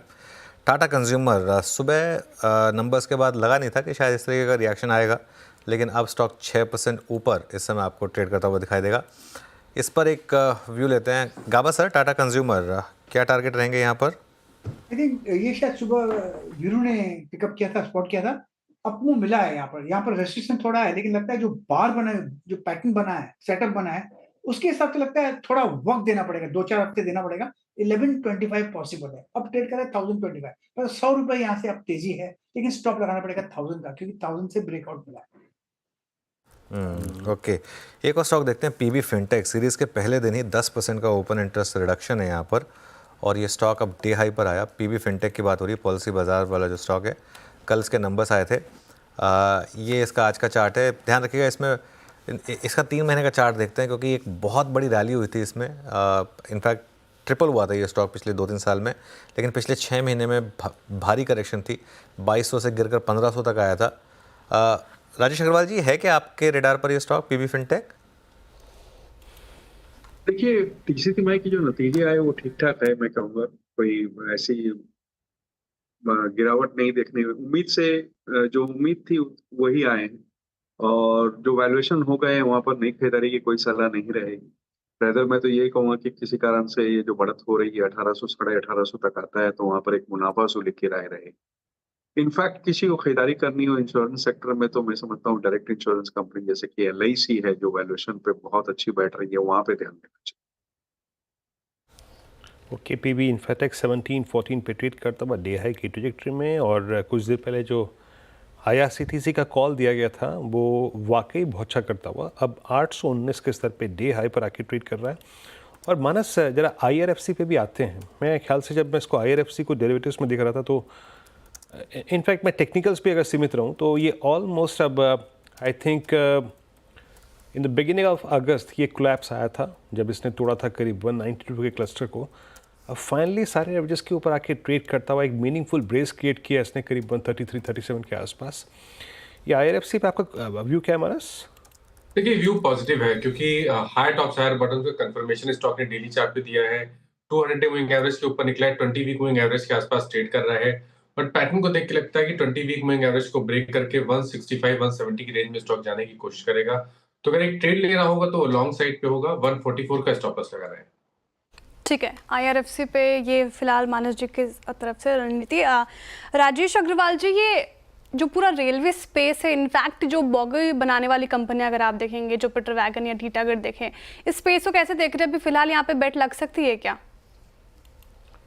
देखिए श्रेय जी, ऐसा है कि हमारे अनुमान से रेलवे सेक्टर जो है एक बड़े बूस्ट की उम्मीद लगा रखा है और हमें भी उम्मीद है कि शायद अच्छे एलोकेशंस आए। करीब 15 से 18% की एलोकेशन बढ़त की उम्मीद बनाए बैठे हैं क्योंकि सरकार का जो फोकस है वो कैपेसिटी बढ़ाने पे, रोलिंग स्टॉक बढ़ाने पे या मॉडर्नाइजेशन करने पे है, इंफ्रास्ट्रक्चर डेवलपमेंट पे है, नए वंदे भारत ट्रेन लॉन्चिंग में है। तो इन सब चीजों के मद्देनजर हमें ये लगता है कि जो वैगन मैन्युफैक्चरिंग की कंपनीज है वहां बढ़त हो सकती है क्योंकि एक 40,000 बोगीज को अपग्रेड करने की बात कर रहे हैं, कवच के ऊपर खर्चे होने वाले हैं। तो ये सब चीजों के मद्देनजर पूरे रेलवे पैक में हम बुलिश हैं। खास करके अगर स्टॉक्स की बात की जाए तो स्टॉक्स जैसे कि आपको टेक्समैको रेल है जहाँ की अगर दूसरे जो वैगन मैन्युफैक्चरिंग है टीटागढ़ या जुपिटर, उनके सामने उतनी अच्छी बढ़त दिखाई नहीं है। वहाँ टेक्समैको में हमें लगता है कि अच्छी बढ़त हो सकती है। इवन टेक्समैको की होल्डिंग कंपनी है टेक्समैको इंफ्रा, जिसमें टेक्समैको रेल के शेयर्स पड़े हुए हैं और उसके अलावा लैंड वगैरह भी है, तो वहाँ एक अच्छी उम्मीद की जा सकती है। उसके अलावा जैसे IRCTC सतपुते जी ने अभी दिया था, वहां पे अगर आप देखो तो चारों डिवीजन, फिर वो भले रेल नीर के हो, टिकटिंग के हो, टूरिज्म के हो, केटरिंग के हो, सारे शानदार तरीके से चल रहे हैं और जो नए वंदे भारत वगैरह लॉन्च होगी उसका एक बड़ा फायदा इनको होगा। जोमेटो से इन्होंने टाइप किया है, फुल कोच बुकिंग कर रहे हैं, आउटसाइड केटरिंग की बातें कर रहे हैं। मुझे समझता है कि ये कुछ चुनिंदा स्टॉक है जहां रेलवे में थोड़ी नजर रखनी चाहिए और यहाँ से एक अच्छी उम्मीद की जा सकती है कि साल भर की होल्डिंग हो तो एक अच्छा रिटर्न बैठ सकता है। ओके, चलिए अब आगे बढ़ते हैं। और वित्त मंत्री निर्मला सीतारमन ने लोकसभा में साल 2025-26 के लिए आर्थिक सर्वे पेश कर दिया है। इस सर्वे के मुताबिक FY26 के लिए GDP ग्रोथ 6.3 to 6.8% रहने का अनुमान है। देश की आर्थिक सेहत बताने वाले इस इकोनॉमिक सर्वे की बारीकियां बताने के लिए मेरे सहयोगी लक्ष्मण रॉय अब मौजूद हैं। लक्ष्मण जी, गुड आफ्टरनून, बताइए। जी हाँ, जैसे कि सबसे पहले हम लोगों ने अपने दर्शकों को बताया था, आर्थिक सर्वे में हूबहू वही सारी बातें कही गई हैं। जीडीपी ग्रोथ का अनुमान अगले कारोबारी साल यानी 2025-26 के लिए 6.3% से लेकर के 6.8% के बीच रहने का जताया गया है। और इस ग्रोथ के पीछे जो कह सकते हैं सबसे बड़ी जो चिंताएं हैं, उनमें से एक बड़ी चिंता है अंतर्राष्ट्रीय माहौल। वो कह सकते हैं पूरे इकोनॉमिक सर्वे की एक थीम भी है कि जिस तेजी से अंतर्राष्ट्रीय हालात बदल रहे हैं, वो एक बड़ी चुनौती सरकार के लिए है। और जो हम एक्सपोर्ट करते हैं, एक्सपोर्ट की मात्रा तो बढ़ेगी, लेकिन जीडीपी के मुकाबले एक्सपोर्ट की हिस्सेदारी आने वाले दिनों में घट सकती है, इस तरह का अनुमान यहाँ पे बताया गया है। लेकिन जो अच्छी बातें कही गई वो बता दूं। अच्छी बातें यह है कि महंगाई के मोर्चे पर राहत मिलने के आसार बताए गए हैं कि महंगाई के मोर्चे पर राहत मिल सकती है, क्योंकि उत्पादन काफी ज्यादा बेहतर है। दूसरी महत्वपूर्ण बात बताई गई है कि कच्चे तेल की कीमतों में गिरावट देखने को मिल सकती है। ये अपने आप में बड़ी बात है, बड़ी राहत की बात है। और तीसरी चीज, एग्रीकल्चर सेक्टर में काफी शानदार ग्रोथ रहा है और ये सिफारिश भी की गई है कि सरकार अपने मूल पर यानी एग्रीकल्चर सेक्टर पर ज्यादा फोकस करे तो ज्यादा बेहतर रहने वाला है। एक और सिफारिश जो महत्वपूर्ण है वो है कि डी रेगुलेशन पर फोकस किया जाए, कायदे कानून को और ज्यादा आसान बनाया जाए। बिल्कुल, ये तो बड़ी बातें हुई इकोनॉमिक सर्वे की, लेकिन इस इकोनॉमिक सर्वे से लक्ष्मण जी कल के बजट के लिए क्या संकेत मिल रहे हैं? जी हाँ, कल जो बजट पेश होने वाला है उसके लिए अगर संकेत देखना शुरू करें आर्थिक सर्वे से, तो सबसे बड़ा संकेत तो ये है कि मिडिल क्लास को राहत मिले, इस बात के संकेत यहाँ पे मिल रहे हैं। क्योंकि यहाँ पे कहा गया है कि रूरल कंजप्शन में, रूरल डिमांड में बढ़ोतरी देखने को मिल रही है। शहरी डिमांड को लेकर थोड़ी सुस्त रफ्तार है, तो शहरी डिमांड बढ़ाने का बड़ा जरिया होता है मिडिल क्लास को राहत देना, और मिडिल क्लास को राहत देने का एक बड़ा जरिया होता है इनकम टैक्स में राहत देना। तो ये एक बड़ा संकेत मिल रहा है, सुनने में अच्छा लग रहा है। देखिए क्या होता है। दूसरा जो बड़ा संकेत यहाँ पे निकल करके सामने आ रहा है वो है कि एग्रीकल्चर सेक्टर पर फोकस सरकार को बनाए रखना होगा। वो यहाँ के जीडीपी का मेन ड्राइवर बन सकता है, जीडीपी ग्रोथ का। तो आने बजट में भी आप देख सकते हैं कि एग्रीकल्चर सेक्टर पर सरकार का फोकस काफी ज्यादा यहाँ पे रह सकता है। तीसरा मैन्युफैक्चरिंग सेक्टर है, वहां पर भी सरकार का फोकस काफी ज्यादा रह सकता है, क्योंकि इस आर्थिक सर्वे में कहा गया है कि मैन्युफैक्चरिंग में खासतौर से सोलर पैनल, बैटरी, इन सब की मैन्युफैक्चरिंग में चाइना काफी ज्यादा आगे निकल चुका है। तो उससे मुकाबला करना है तो मैन्युफैक्चरिंग सेक्टर पर जोर देना होगा, जिसकी झलक शायद बजट में आपको देखने को मिली। तो ये सारी बातें यहाँ पे कही गई हैं आर्थिक सर्वे में, जिसका संकेत बजट के लिए निकाला जा सकता है। बिल्कुल लक्ष्मण जी, बहुत बहुत शुक्रिया। तो शायद बजट मार्केट ने निकाला भी है थोड़ा बहुत इसका एक इन्फ्लुएंस, और इसीलिए अब मार्केट वापस डे हाई पर आया। और आज देखिए क्या हो रहा है, निफ्टी का चार्ट लेकर आइए इंट्राडे का, हल्की सी भी करेक्शन आ रही है उसमें बाइंग आ जा रही है। देखिए बस 3 बार हुआ मार्केट ने 30 या 40 पॉइंट की डिप आई, वो एक 10 बजे करीब थोड़ी बड़ी डिप आई थी, लेकिन सब में बाइंग आई और वापस अब हम डे हाई की ट्रैजेक्टरी को स्ट्राइक करने जा रहे हैं 23,500।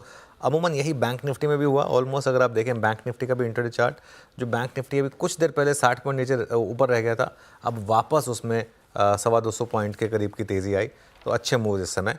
हमारे साथ आप जुड़े हैं ईडलवाइज एसेट मैनेजमेंट के CIO इक्विटीज त्रिदीप भट्टाचार्य।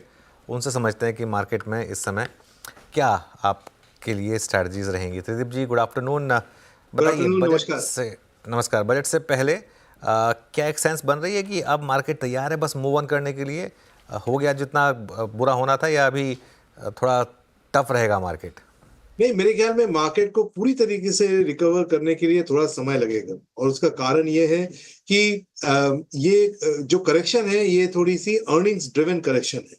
मतलब मार्केट जितना करेक्ट हुआ है, अर्निंग्स में भी हमारी पहली बार काफी कट आई है। पिछले 2-3 साल में हल्के करेक्शंस आके गए, बट इसमें और उनमें अंतर ये है कि इस बार पिछले 6-9 महीने में करीबन 10-1% का अर्निंग्स कट देखने को मिला है इन major indices, stock wise earnings cut. तो और मार्केट भी उतना ही करेक्ट हुआ है। सो मार्केट का करेक्शन अभी तक के लिए तो फेयर है, और जब तक अर्निंग्स एस्टिमेट्स वापस नहीं आ जाते हैं, अर्निंग्स अपग्रेड्स वापस नहीं आ जाते हैं, तब तक पूरी तरीके से मार्केट का वापस आना थोड़ा डिफिकल्ट लगता है। उसके बीच में ये सब ट्रेडिंग रैली आगे होता रहेगा, और कुछ शेयर सडनली इंटरेस्टिंग लग रहे हैं, लेकिन पूरा ब्रॉडर मार्केट को पूरी तरीके से रिकवर करने के लिए अर्निंग्स को वापस आना होगा। प्रदीप जी, मैं एक एक करके, मेरे ख्याल से बिल्कुल सही कहा आपने कि ये प्राइस डैमेज जो था वो अर्निंग्स का रिएक्शन था, मतलब अर्निंग्स से बाजार ने रिएक्ट किया। अभी कुछ देर पहले यूपीएल के नंबर आए, मेरे ख्याल से 810 करोड़ रुपए की एक्सपेक्टेशन थी, 828 करोड़ रुपए का हमने नवीन फ्लोरिन के नंबर्स को देखा। एसआरएफ ऑलमोस्ट नंबर्स ठीक ठाक थे, थोड़ा बहुत मार्जिन्स पे मेरे ख्याल से 100 बेसिस पॉइंट का इम्पैक्ट था, बट मोर और लेस जिस प्रकार के नंबर्स केमिकल्स ने दिए इस बार, आपको एक सीरियस बॉटम क्रिएशन इन केमिकल नज़र आ रहा है? मतलब फर्दर मेरे ख्याल से जब मैं आपकी ज़ुबानी में बोलूँ तो यहाँ से अर्निंग्स के इम्प्रूव होने के चांसेस ज़्यादा लग रहे हैं आपको? अर्निंग्स बॉटम आउट होने के चांसेस ज्यादा लग रहे हैं, बात आपकी सही है। जो इसमें समझने वाली बात है, जो हमें समझना होगा वो ये है कि देखिए, केमिकल सेक्टर में the big daddy in town is China, और उनका क्या रुख होता है towards some of the products जहां ये कंपनीज हैं, उसको समझना होगा।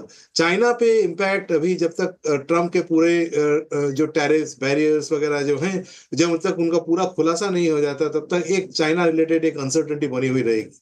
लेकिन अगर चाइना +1 तरीके से देखें तो केमिकल्स पहले भी क्या बोलते हैं फोकस में रहा है, लेकिन पिछले 1-2 साल में उनकी अर्निंग्स काफी कटौती हो चुकी है। अभी एक बेस अच्छा बन रहा है, और कुछ नतीजे जो इस बार आए उनको देखकर ऐसा लग रहा है कि शायद बॉटम क्रिएशन हो रहा है। तो हम भी इनको केयरफुली देख रहे हैं, और जहां मौका मिले कोशिश कर रहे हैं पॉजिटिव होने की, लेकिन अभी हमारा स्टार्टिंग पॉइंट इसमें अंडरवेट है। बिल्कुल सर, गुड आफ्टरनून सर, मैं श्रेया बात कर रही हूँ। त्रिदीप जी, अर्निंग्स पे स्टिक रहते हैं। आपने अर्निंग्स के बारे में कहा कि जो प्राइस डैमेज हमें देखने को मिला, जो गिरावट हमें मार्केट में देखने को मिली, अर्निंग्स पर ही डिपेंडेंट थी, लेकिन जितनी भी अर्निंग्स अभी तक आपने देखी है उसमें कहीं रिवाइवल के संकेत दिखे हैं कि आपको कोई पर्टिकुलर स्पेस में कहीं ग्रोथ विजिबिलिटी स्ट्रांग नजर आ रही है? जी, सो उसमें आई थिंक अभी तक जो अगर हम निफ्टी 50 या जो बड़े इंडिसेस है उनके अर्निंग्स देखें, तो शायद ये रिजल्ट सीजन में नेट अभी तक 1 to 1.5% का अर्निंग्स कट देखने को मिला है। उसके अंदर में अगर डाइसेक्ट करके देखें तो मेरे ख्याल में कंजम्पशन एक ऐसा सेक्टर है जो कि थोड़ा बॉटम आउट होता दिख रहा है। हमारा ये मानना है कि consumption is a dark horse of calendar year 25। Earnings यहाँ से और अगले 1-2 क्वार्टर में बॉटम आउट होके पॉजिटिव होने का चांसेस है, गिवन दैट रूरल कंजम्पशन एक बेहतर करने की उम्मीद है। तो एक कंजम्पशन में थोड़ा बॉटम आउट होता दिख रहा है। केमिकल्स के रिजल्ट्स कुछ इंटरेस्टिंग है, worth analysing whether they are truly bottoming out और नॉट। और तीसरा मैं कहूंगा एनबीएफसीज में कुछ आंकड़े ऐसे आए हैं जो कि एक्सपेक्टेशन से बेहतर हैं, और आगे चल के अगर रेट्स कम हो तो उनसे एनबीएफसी सेक्टर को एक बेनिफिट भी मिल सकती है। तो ये 3 सेक्टर ऐसे हैं जो इंटरेस्टिंग रहे इस रिजल्ट सीजन में, पर बाकी जगह तो अर्निंग्स कट ही देखने को मिला। ओके, आईटी और फार्मा पर आपका क्या व्यू रहेगा? ये 2 सेक्टर्स हैं जिन्होंने पिछले साल काफ़ी आउट परफॉर्म किया था इस साल, लेकिन शुरुआत में थोड़े लड़खड़ाए हैं दोनों sectors. Ji, so I think वो तो थोड़ा प्रॉफिट बुकिंग के तौर पे लूंगा, बट मेरे को बिटवीन दीज 2 आईटी में थोड़ा मैं ज्यादा पॉजिटिव हूँ। वो इसलिए क्योंकि अगर आप ट्रम्प की जो नैरेटिव के में अगर बिलीव करें कि कोई यूएस की हेल्थ, कॉर्पोरेट्स की हेल्थ और वहां पे टैक्स कट वगैरह अगर हो जाए, तो यूएस कॉर्पोरेट्स की टैक्स हेल्थ अगर इंप्रूव हो तो उसका एक इनडायरेक्ट बेनिफिट एक आईटी सेक्टर को मिलेगा। दूसरा मेरा ये मानना, ये जो डीप सीक चाइना ने लॉन्च किया है, which effectively is democratisation of AI. तो अभी तक जो प्रॉफिट पूल था ये कुछ यूएस डिपेंडेंट सॉफ्टवेयर कंपनीज के पास था, ये अभी ब्रॉड बेस होगा। जब ये ब्रॉड बेस होगा तो आईटी सर्विसेज कंपनीज जिसमें हमारे वेंडर्स काफी पारंगत हैं, उनके लिए एक नया अपॉर्चुनिटी ब्रॉड बेस तरीके से आ पाएगा। इसको लेके मेरे को लगता है कि अगले 2-3 साल में एक अच्छा खासा ग्रोथ ड्राइवर बन सकता है, जो कि काफी इनिशियल स्टेजेस में है। तो इसलिए मैं आईटी में थोड़ा ज्यादा पॉजिटिव हूँ। फार्मा में हम लोग न्यूट्रल से मार्जिनली अंडरवेट हूँ। जी, ये गोल्ड का wild swing as a class itself, gold को आप कैसे देख रहे हैं? और गोल्ड के मूव को अगर हमें और कैप्चर करना हो तो इस वक्त टाइटन या फिर ये गोल्ड फाइनेंस कंपनियां, मुथूट मन्नापुरम और इनफैक्ट सम बैंक्स जो कि गोल्ड डिस्बर्समेंट्स में एक सब्सटेंशियल शेयर रखते हैं, फॉर इंस्टेंस फेडरल बैंक, इन पर आपका view? Ultimately gold as a underline, मेरा मानना है कि देखिए, जो जिस माहौल में हम हैं, अगर आज से 5 साल पहले का समय कंपेयर करें अभी के समय से, we are in inflationary environment. अब इंटरेस्ट रेट शायद कटे ये साल इंडिया में और यूएस में भी, बट नेट उसका जो रेट होगा वो फिर भी पिछले 4-5 साल के मुकाबले ज्यादा होगा। ऐसे माहौल में इन्फ्लेशनरी एनवायरनमेंट में 2 एसेट क्लास का इन्वेस्टर्स के पोर्टफोलियो में होना जरूरी है। एक है इक्विटीज और दूसरा है गोल्ड। जब चीजें अच्छी चल रही हों तब equities are the best non inflation hedge, और जब चीजें नहीं अच्छी चल रही हों then gold is a good buffer. इस पॉइंट ऑफ व्यू से मैं पिछले 1-2 साल से गोल्ड में पॉजिटिव रहा हूं। मेरे को अभी भी लगता है कि gold as part of investors asset class should be there. Near term prices के बारे में मैं कमेंट नहीं करना चाहूंगा, but as asset allocation certainly deserves a closer look. जी सर। त्रिदीप जी, मेरा सवाल 2 सेक्टर पर है, एक एफएमसीजी, दूसरा बैंकिंग। आपको क्या लग रहा है सर, जिस तरीके से एफएमसीजी ने पिछले साल परफॉर्म किया था, काफ़ी वर्स्ट परफॉर्मेंस रहा था, इस साल क्या लग रहा है सर, बजट में कंजप्शन को बूस्ट मिलने से क्या ये सेक्टर आउट परफॉर्म कर सकता है इस साल? साथ ही बैंकिंग सेक्टर में क्या हमें एक बूस्ट देखने को मिल सकता है आरबीआई पॉलिसी के आने के बाद? तो इन दोनों सेक्टर को मैं एक लेवल नीचे जाके एनालाइज अगर करूं, सो कंज्यूमर सेक्टर को अगर आप देखें तो उसमें डिस्क्रिशनरी जो एक लग्जरी एंड है वो तो बेहतर कर रहा था, लेकिन जो मास कंजम्पशन है उसमें, जो अर्बन कंजम्पशन है उसमें स्लो डाउन है। रूरल कंजम्पशन टेक अप कर रहा है। सो वैसे कंपनीज को देखना पड़ेगा विद इन एफएमसीजी जिनका कि रूरल सेलियंस ज्यादा हो, और जहां उनमें एक बेहतर रिकवरी देखने को मिल सकता है। एफएमसीजी में एक चीज से बच के रहना होगा, वो है कि सम इनकम्बेंट्स, कुछ जो एग्जिस्टिंग कंपनीज हैं, they are losing market share to disruptive companies which is quick commerce. ये जो ट्रेंड है ये आगे चल के और एक्सेलरेट होने वाली है, तो इससे इंपैक्टेड कंपनीज से दूर रहना होगा। उसको छोड़ करके जो बाकी बना सबसेट, वो मेरे ख्याल में बेहतर करने का रुझान है। विद इन फाइनेंशियल्स आज तो फाइनेंशियल्स काफी ब्रॉड सेक्टर है, बैंक्स, एनबीएफसीज, पीएसयूज, इसमें हमारा खासा पॉजिटिव ध्यान एनबीएफसीज की तरफ थोड़ा ज्यादा है। बैंक्स में हमें लगता है कि the best times are probably kind of behind. आगे एक एनपीएम और निम्स के प्रेशर्स बन सकते हैं, लेकिन एनबीएफसीज के लिए मुझे लगता है कि वैल्यूएशंस रीजनेबल है, अर्निंग्स ग्रोथ भी अच्छा है, और अगर आगे रेट कट होते हैं तो उनको बेनिफिट भी हो सकता है। ओके, मार्केट मीनवाइल ये हफ्ता काफ़ी अच्छा रहा है मार्केट के लिए, करीब 1.8% के गेंस रहे हैं निफ्टी पर as we head into budget. अच्छा, सिंस आपने बात की थी वो क्यू कॉमर्स वाली कंपनियों की, डिसरप्टर्स की, अब तो वो भी लिस्टेड हैं, उन्हीं की बात कर लेते हैं फिर। वो है क्या आपके पोर्टफोलियो में? जी है। हमने इनको पिछले, मान लीजिए, बड़े अच्छा, जब से वो प्रॉफिट की बात करने लगे हैं तब से हम उनके शेयर होल्डर्स हैं। सो हमारा ये न्यू एज कंपनीज में हमेशा ये रुक रहा है कि भले ही वो न्यू एज हो चाहे ओल्ड एज हो, कंपनीज जब तक प्रॉफिट बनाए तब तक ठीक। तो हमारे पास है, हमने उससे अच्छा खासा गेन भी किया है पिछले 1-2 साल में। ये स्पेस में भी अभी कंपटीशन आना बाकी है, तो इतनी आसान नहीं रहेगी, लेकिन ये काफी ग्रोइंग सेगमेंट है।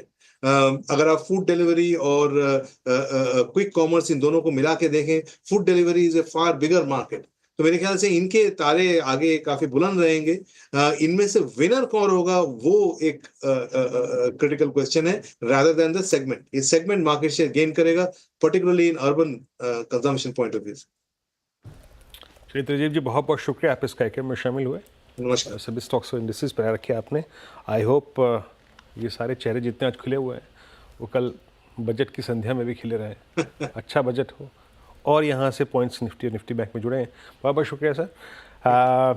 अनुज, क्लोज बेहद शानदार। मेरे ख्याल से हमने जितनी अपेक्षाएं की थी उसके ठीक उसके अनुरूप ये हो रहा है, बट क्या ये सब्सटेंशियल गैप अप कल भी मिलेगा या फिर यहीं छोड़ जाएं? क्या रखें अप्रोच? देखिए, मैं एक चीज़ कहूँगा, क्लोज तो बहुत शानदार है, इसमें कोई डाउट नहीं है। डे हाई पर हम बंद हो रहे हैं, और निफ्टी और बैंक निफ्टी में। लेकिन मैं एक चीज़ बताऊँ वीरू, क्या हो जाएगा, मतलब आज भी देखिए 30-40 पॉइंट का तो गैप अप था, उसके बाद तो बैंक निफ्टी तो रेड में भी शुरुआत हुई थी, बैंक में 200 पॉइंट नीचे था। मौके दे रहा है मार्केट आपको, इंट्राडे ट्रेड करने के भरपूर मौके दे रहा है। ओवरनाइट रिस्क मत कैरी करिए। वैसे भी एक चीज़ समझिए, कल का गैप अप या गैप डाउन आज रात को यूएस मार्केट में क्या होता है उसके ऊपर डिपेंड करेगा, और आज रात को यूएस मार्केट में इन्फ्लेशन वगैरह काफ़ी डेटा आने, तो इसलिए मेरे ख्याल से कोई ज़रूरत नहीं है। आप स्टॉक स्पेसिफिक पोजीशन कैरी कर सकते हैं। बाय द वे, एक बार यूपीएल का चार्ट देखिए, मार्केट में रिस्क रिवॉर्ड इस समय काफ़ी इंडिविजुअल स्टॉक्स में बहुत शानदार है। आप इस तरीके के चार्ट्स देखिए, ऐसी ट्रेड्स लीजिए देखिए क्या इंटरडे में 7-8% स्टॉक्स भाग रहे हैं, और क्या चाहिए आपको। तो ऐसे स्टॉक स्पेसिफिक भले ही आप चाहें तो कैरी करिए। और एक और चीज़, जो मर्जी टेम्पटेशन हो आपकी, कल सुबह 11 बजे सारी पोजीशन एक बार के लिए निपटा दीजिए। एक बार के लिए 11 बजे निपटा दीजिए सारी पोजीशन, क्योंकि बजट स्पीच में ना मार्केट बहुत एक्टिव है। हो सकता है कल आपको एक बार स्क्रीन पर 23,800 भी दिख जाए और एक बार 23,200 भी दिख जाए, दोनों दिख जाए, ये पॉसिबिलिटी है स्क्रीन पर इस चीज़ के लिए। तो ये मेरी इस समय पर शुरू होने से पहले हम अपने लो से 750 पॉइंट ऊपर होंगे। बिल्कुल बिल्कुल इंटरेस्टिंग बनाता है इस चीज़ को। खैर रबे काम करते हैं, यूपीएल पे एक बार व्यू ले लेते हैं बीरू। यूपीएल डे हाई पर आ गया, 18 करोड़ का पॉजिटिव डाइवर्जेंस था वहाँ पे। हाँ। 810 की एक्सपेक्टेशन में 828 करोड़। हाँ, बट कोई बहुत ज़्यादा नहीं है, लेकिन वो ये है कि बस मार्केट का ऐसा मूड माहौल पॉजिटिव है। तो इसके लिए कविता जी यूपीएल। तो अनुज जी, स्ट्रक्चर आज एक अच्छा खासा मूव दिया है 6% का काउंटर ने। इमीडिएट रेजिस्टेंस इस पर्टिकुलर काउंटर का 620-24 की तरफ है, तो ट्रेलिंग स्टॉप लॉस मेंटेन करना चाहिए। अंडर काउंटर 590 के ऊपर मेंटेन है। पॉसिबल मूव है यहाँ पर 620-640, ऑलमोस्ट 620 का आज का हाई है काउंटर पर। इस बीच सन फार्मा के नंबर्स आ रहे हैं। एक और महत्वपूर्ण नंबर, आइए देखते हैं इस बार क्या रहा है इसका रुझान। 2940 करोड़ के एक्सपेक्टेशंस के अगेंस्ट लगभग 2903 करोड़ रुपए का यहाँ पे मुनाफा है। एक बार जरा प्लीज़ स्क्रीन पे इंट्रोडे भी रखिएगा और देखिए अब हम उस कंपनी के नंबर्स को जाके विजिट करने जा रहे हैं जो कि यूएस यानी जो एक्सपोर्ट सबसे ज़्यादा होता है, और वहाँ पे यूएस के नंबर्स को देखना पड़ेगा। लेकिन एज ऑफ नाउ जहाँ तक टॉप लाइन का सवाल है, 13,422 करोड़ रुपए की एक्सपेक्टेशन थी, 13,675 करोड़ रुपए के यहाँ पे टॉप लाइन ठीक है। आई मीन और ये बॉटम लाइन में भी कोई बहुत बड़ा नेगेटिव डाइवर्जेंस नहीं है। आई मीन करीब 37 करोड़ रुपए का नेगेटिव डाइवर्जेंस है। बट यूएस के आंकड़े कैसे हैं उसको देखना पड़ेगा। बट मीनवेल प्राइमा फेसिया मैं सन फार्मा को टिक बाई टिक चार्ट्स पे देखूँ तो 1759, क्योंकि स्टॉक ओवरसोल्ड भी, याद रखिएगा बहुत ज़्यादा ओवरसोल्ड है। 200 EMA की ट्रेजेक्टरी में था ऑलमोस्ट। नंबर्स के बाद करीब 30 रुपए का एक वाइल्ड स्विंग, लेकिन अब थोड़ा ठंडा पड़ता हुआ। लेकिन कुछ देर में और नंबर्स आएंगे तो देखेंगे। इस बीच डीलर्स क्या एक्सपेक्ट कर रहे हैं, आइए चलते हैं यतिन से बात करते हैं। यतिन, क्या एक्सपेक्टेशन डीलर्स की कल के लिए क्या ले जा रहे हैं? कुछ लेके जा रहे हैं कि नहीं ले जा रहे हैं? हाँ, ले तो जाएंगे, मतलब थोड़ा थोड़ा तो बजट स्पीच के पहले ट्रेड तो होता ही है। दो स्टॉक जो फोकस में है, इंडिगो और देखिए ये एक स्टॉक है जहाँ डीलर्स को लगता है कि अच्छे ट्रेडिंग रिटर्न्स बन सकते हैं। आज ओपन इंटरेस्ट 9% नीचे, यानी स्टॉक में बहुत बढ़िया जो है शॉर्ट कवरिंग देखने को मिल रही है। इनफैक्ट डीलर्स की अगर आप माने तो 4350 और 4400 तक के टारगेट जो हैं देखने को मिल सकते हैं। तो यहाँ एक BTST का ट्रेड वो सुझा रहे हैं। प्योरली जो मोमेंटम ट्रेडिंग है वो यहाँ डीलर्स करवा रहे हैं अपने क्लाइंट्स को। इसके अलावा SBI कार्ड्स भी डीलर्स के रेडार पे है। उनको यहाँ लगता है कि 10 से 20 रुपए की ट्रेडिंग अपसाइड हो सकती है, तो यहाँ भी डीलर्स जो है वो BTST की सलाह दे रहे हैं। डोमेस्टिक म्यूचुअल फंड्स खरीदारी कर रहे हैं, तो उनको यहाँ लगता है कि ट्रेडिंग मोमेंटम बना रहेगा। इंटरग्लोब एविएशन और SBI कार्ड ये फिलहाल डीरे रूम इस पे बाई की सलाह दे रहे। चलिए अब BTST और STBT कॉल्स लेते हैं। गाबा सर आपसे शुरुआत करती हूँ। BTST STBT? I think BTST और रहेगा डिफेंस प्ले। BEL ट्रेड कर रहा है 292.30, 2 रुपए का स्टॉप लॉस, 290 बस, ज्यादा नहीं। अब मुंह मिले 300 भी पॉसिबल है। यस, BEL पर गाबा सर की BTST मानस आप क्या कैरी कर रहे हैं? पॉइंट्स में खरीदारी करके जाएंगे। अब ऐसा लग रहा है कि यहाँ पर बॉटम बना है, तो अनुज जी यहाँ पर इसके फ्यूचर में खरीदारी करेंगे। 2308 के प्राइस चल रहे हैं, 2284 के स्टॉप लॉस से एशियन पेंट्स के फ्यूचर में खरीदारी करनी है और 2365 टारगेट सेट करने हैं। कविता जी आपकी कॉल। तो वीरेन जी 229 पर हुडको है, मुझे लगता है हुडको को कैरी कर सकते हैं। 224 का स्टॉप लॉस मेंटेन करें। ये रैली अप टू 236 तक एक्सटेंड होनी चाहिए। सो 224 के एसएल के साथ हुडको। ठीक है, हुडको। मानस जी आप क्या पिक कर रहे हैं कल के लिए? मैंने एशियन पेंट्स दे दिया। अच्छा, माफ कीजिएगा। शिल्पा जी, सोनी जी बताइए कल के लिए आपके पिक। श्रेया जी, मेरा यहाँ पे हेवल्स पे बाय रहेगा। मुझे लगता है कि 20 EMA को क्रॉस करने की कोशिश कर रहा है।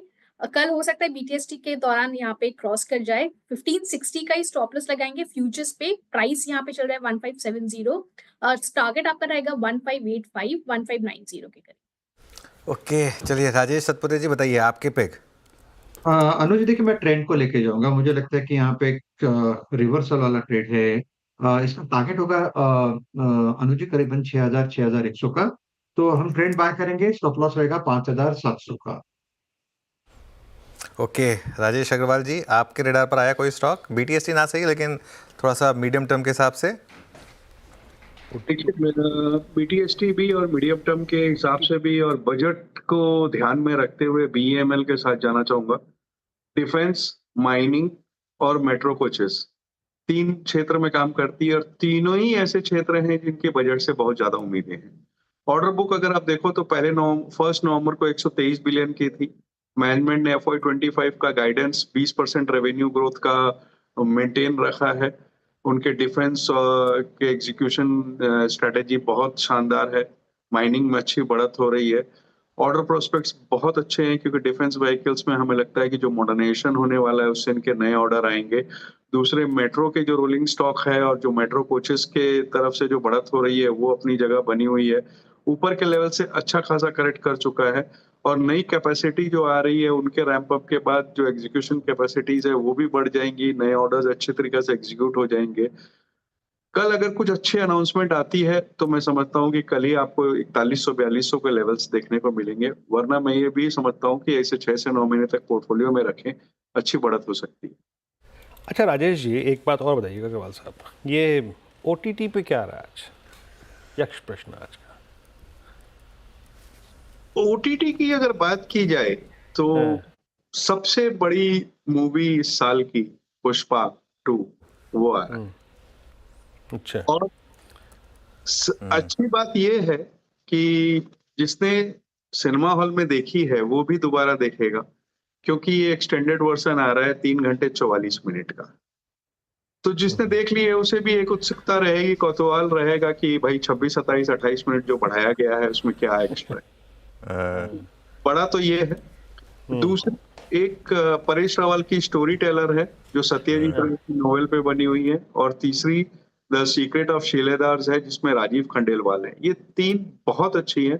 खास करके सीक्रेट ऑफ शिलेदार्स में शिवाजी महाराज का जो खजाना था उसे किस तरीके से खोजना है और उसे खोजते हुए राजीव खंडेलवाल जी किस किस परिस्थितियों से गुजरते हैं उसे दर्शाया गया है। ट्रेलर मैंने देखा, बहुत शानदार लगा। Okay, reloaded version Pushpa 2 the rule. वैसे आप नहीं देख पाए ना हॉल में? नहीं देखी आपने? फिर आपने देखी हॉल में? जी सर, मैंने हॉल में देखी है, तो OTT में मैं शायद रिपीट ना करूं दोबारा। वो 26 मिनट और वो नहीं झेल सकती मैं। नहीं, अच्छी थी मूवी, वैसे अच्छी थी सर। नहीं, दबाव में नहीं बोलना है। नहीं, मुझे तो बहुत अच्छी लगी, मुझे तो बहुत अच्छी लगी। और सिर्फ एक उसमें जो एक सीन आता है सेकंड हाफ में जिसमें वो अकेले जो हमारे हीरो जी हैं वो लड़ते हैं सबसे ना, वो सीन मतलब आई थिंक पूरे फिल्म इतिहास में कभी नहीं बना होगा, ऐसा सीन था।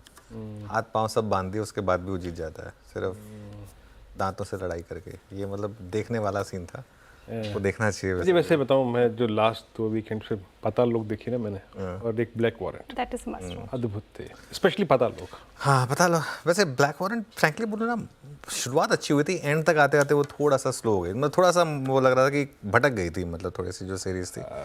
खैर एनीवे, मार्केट नहीं भटक रहा है बिल्कुल भी। मार्केट एकदम हाईएस्ट पॉइंट पर जाने को तैयार है। निफ्टी 23,515 पर और मिड कैप में शानदार तेज़ी। बैंक निफ्टी 300 पॉइंट ऊपर, तो मोमेंटम शानदार है। बैन में तो आई डाउट कोई स्टॉक आज ऐड हो रहा होगा, फर्स्ट ही डे सीरीज़ का। तो एक काम करते हैं, फिर वीरू के पास चलते हैं और जानते हैं कि आज मार्केट बेट कैसी रही इंडिविजुअल स्टॉक्स में। काश हर महीने की शुरुआत में मार्केट बेट ऐसी ही रहे जैसे आज फरवरी की शुरुआत में। आपकी स्क्रीन पे लॉन्ग शॉर्ट, लॉन्ग अनवाइंडिंग और शॉर्ट कवरिंग के स्टैट्स आएंगे। 123 लॉन्ग, मेरे ख्याल से बहुत दिनों बाद ऐसे आंकड़े हमको देखने को मिल रहे हैं। 61 में शॉर्ट कवरिंग, 31 में शॉर्ट और 11 में लॉन्ग अनवाइंडिंग। आइए देखते हैं कि लॉन्ग्स कहाँ पर थे। अब देखिए, ये ध्यान देना ज़रूरी होगा कि क्या उन स्टॉक्स में भी लॉन्ग क्रिएट हुए जहाँ पे काफ़ी शॉर्ट थे। कल्याण, साइंट और मिड कैप IT में सबसे अगर आप देखें क्रैक हुआ था। ये नवीन फ्लोरिन में एक्यूट स्ट्रेंथ थी, आई थिंक UPL में स्ट्रेंथ हो सकती है, IRB में ये पुल बैक था। आगे आते हैं अगली स्लाइड में जहाँ पे आज शॉर्ट कवरिंग थी। इसमें गेल, पेट्रोनेट, ये जो जितने भी PSUs थे, आई मीन कहीं से भी हों, वो पिछले 3-4 दिन से शॉर्ट कवरिंग विटनेस कर रहे थे। और आप देखिए ना, शॉर्ट कवरिंग की पूरी स्लाइड जो है वो डोमिनेट कर रही है PSUs में, गेल में, पेट्रोनेट में, IRCTC में, BEL में। और ये short buildup JSPL post numbers crack हुआ। Bank of Baroda, Divis lab, KPIT technologies, Manappuram finance थोड़ा सा प्रॉफिट टेकिंग मोड में चला गया। और अगले स्लाइड में आएंगी long unwinding that Torrent pharma. Finally Torrent, जिसने मेरे ख्याल से लास्ट वीक फार्मा के कोलैप्स में ये पार्टिसिपेट नहीं किया था, वो आज फाइनली करता हुआ। डायग्नोस्टिक स्पेस में डॉक्टर लाल पैथ लैब और मेट्रोपोलिस दोनों में कोलैप्स आया। कैम्स का बुरा दौर अभी भी जारी है and same is the case with the Laurus lab. Meanwhile Nifty आपकी स्क्रीन पे करीब 23,518 पे और टिक बाई टिक चार्ट्स यही कहते हैं कि हम जब आज क्लोज होंगे तो हम डे हाई पे क्लोज होंगे और करीब 23,500 के आसपास ही क्लोज आएगा।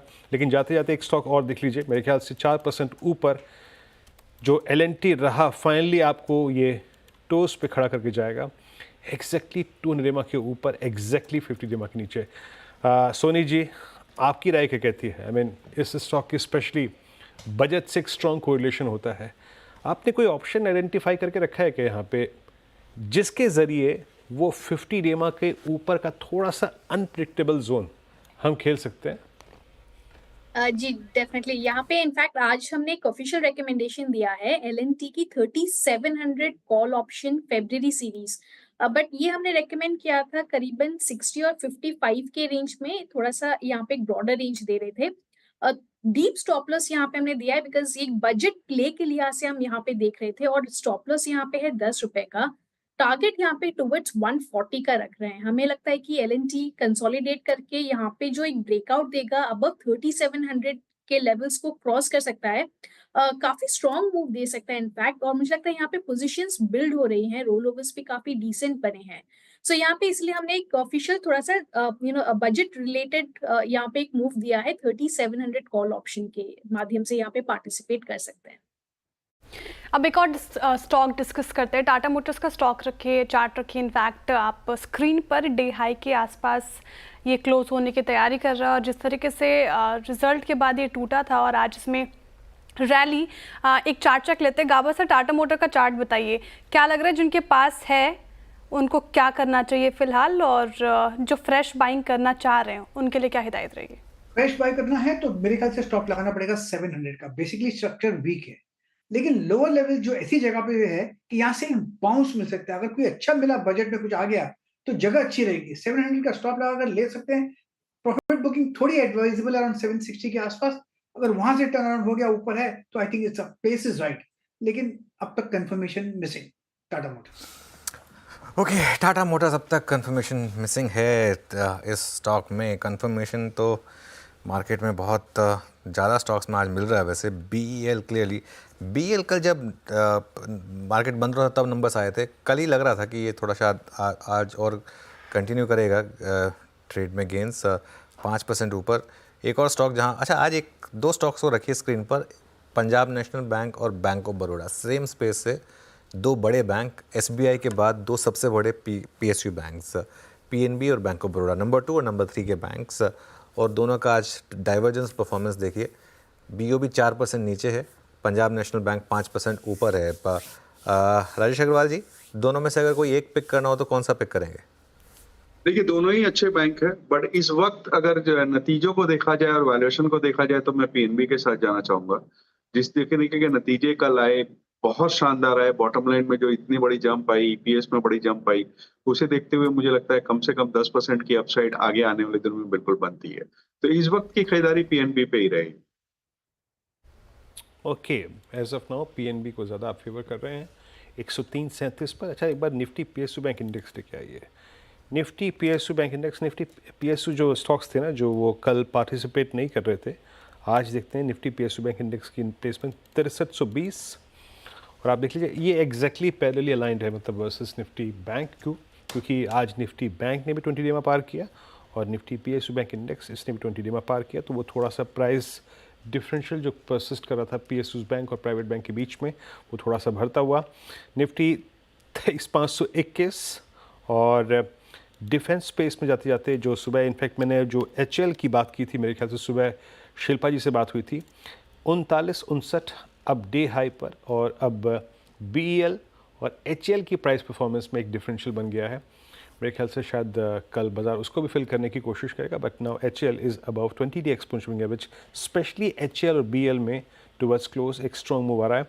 और एक बार रखिएगा एशियन पेंट्स भी आपकी स्क्रीन पे, मेरे स्क्रीन पे बहुत देर से कुछ ऑप्शंस इसके भी फ्लोट हो रहे हैं। और मैं आपको बताऊं, एशियन पेंट्स के बारे में एक बड़ा इंटरेस्टिंग फैक्ट है। पोस्ट 3 अक्टूबर पहली बार एशियन पेंट्स का, एक बार ब्रेंट रखिएगा बगल में प्लीज़, 20 डेमा के ऊपर इतने बड़े फ्रैक्शन के साथ डिसाइसिव क्लोज आ रहा है। बहुत दिनों बाद ऐसा मूव अनुज एशियन पेंट्स में होती हो। बिल्कुल, बहुत समय के बाद काफ़ी स्टॉक्स में अच्छे मूव्स आए हैं वैसे। चलिए अब एक काम करते हैं, इस क्लोज को समझते हैं ज़रा और वॉल पर चलते हैं।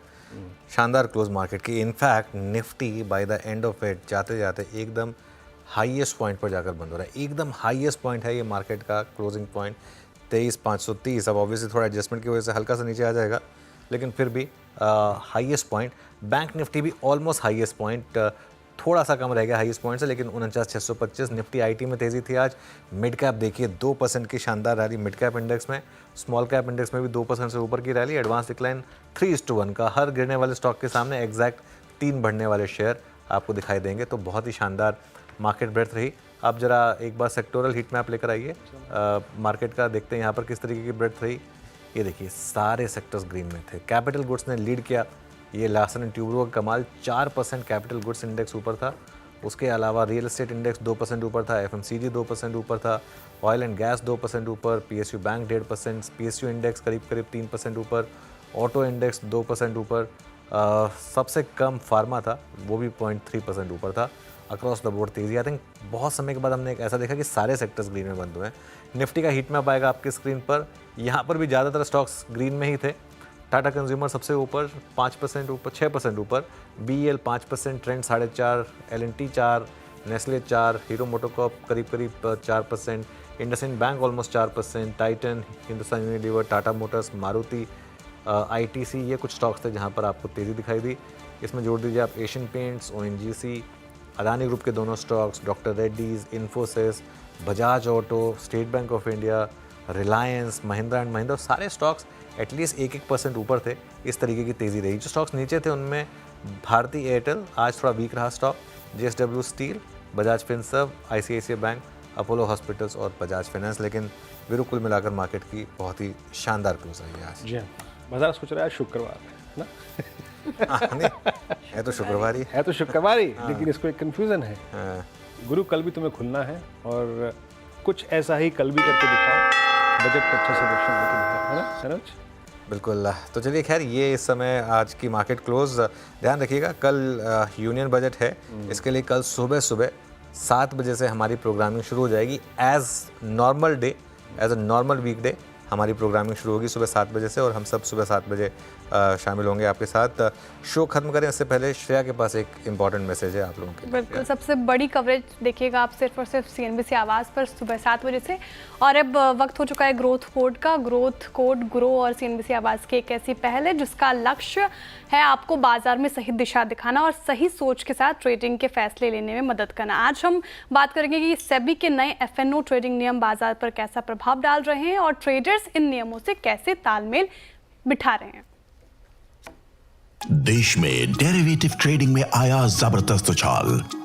2018 में 4.6 लाख करोड़ के मुकाबले 2024 में एफएनओ वॉल्यूम्स 138 लाख करोड़ तक पहुंच गए और एक्टिव ट्रेडर्स की संख्या पहुंची 40 लाख के पार। Most of these new traders are under the age of 25. The risk-taking ability of this current generation is extremely high. They are lured into the markets because of quick profits, because of the hype in social media and ease of digital access. Investors की सुरक्षा के लिए सेबी ने F&O trading के नए नियम जारी किए हैं। क्या रहा है इनका प्रभाव? The volumes of retail traders have significantly gone down. Even the market's volatility has gone down since these rules have been implemented. हालांकि इन नियमों के साथ आए कुछ challenges भी। So because of increased margins and because of increased costs and increased charges, the profitability has definitely come down. A lot of small-time option writers would be forced into option buying where the odds of success are much lower. Let's say a new trader who wants to experiment in the markets. Previously, he would have come with a very small amount of capital and that was enough to experiment and dabble in the markets. But now because of increased margins, the same amount has gone up. FNO traders को अब इस बदलाव के साथ एक नया तालमेल बैठाना होगा। focus on risk management, and focus on long-term sustainability rather than having like a quick buck in a quarter. बाजार में हो रहे बदलाव के बीच ये नए नियम ट्रेडर्स के लिए बेहतर और सुरक्षित इकोसिस्टम बनाने का एक प्रयास है।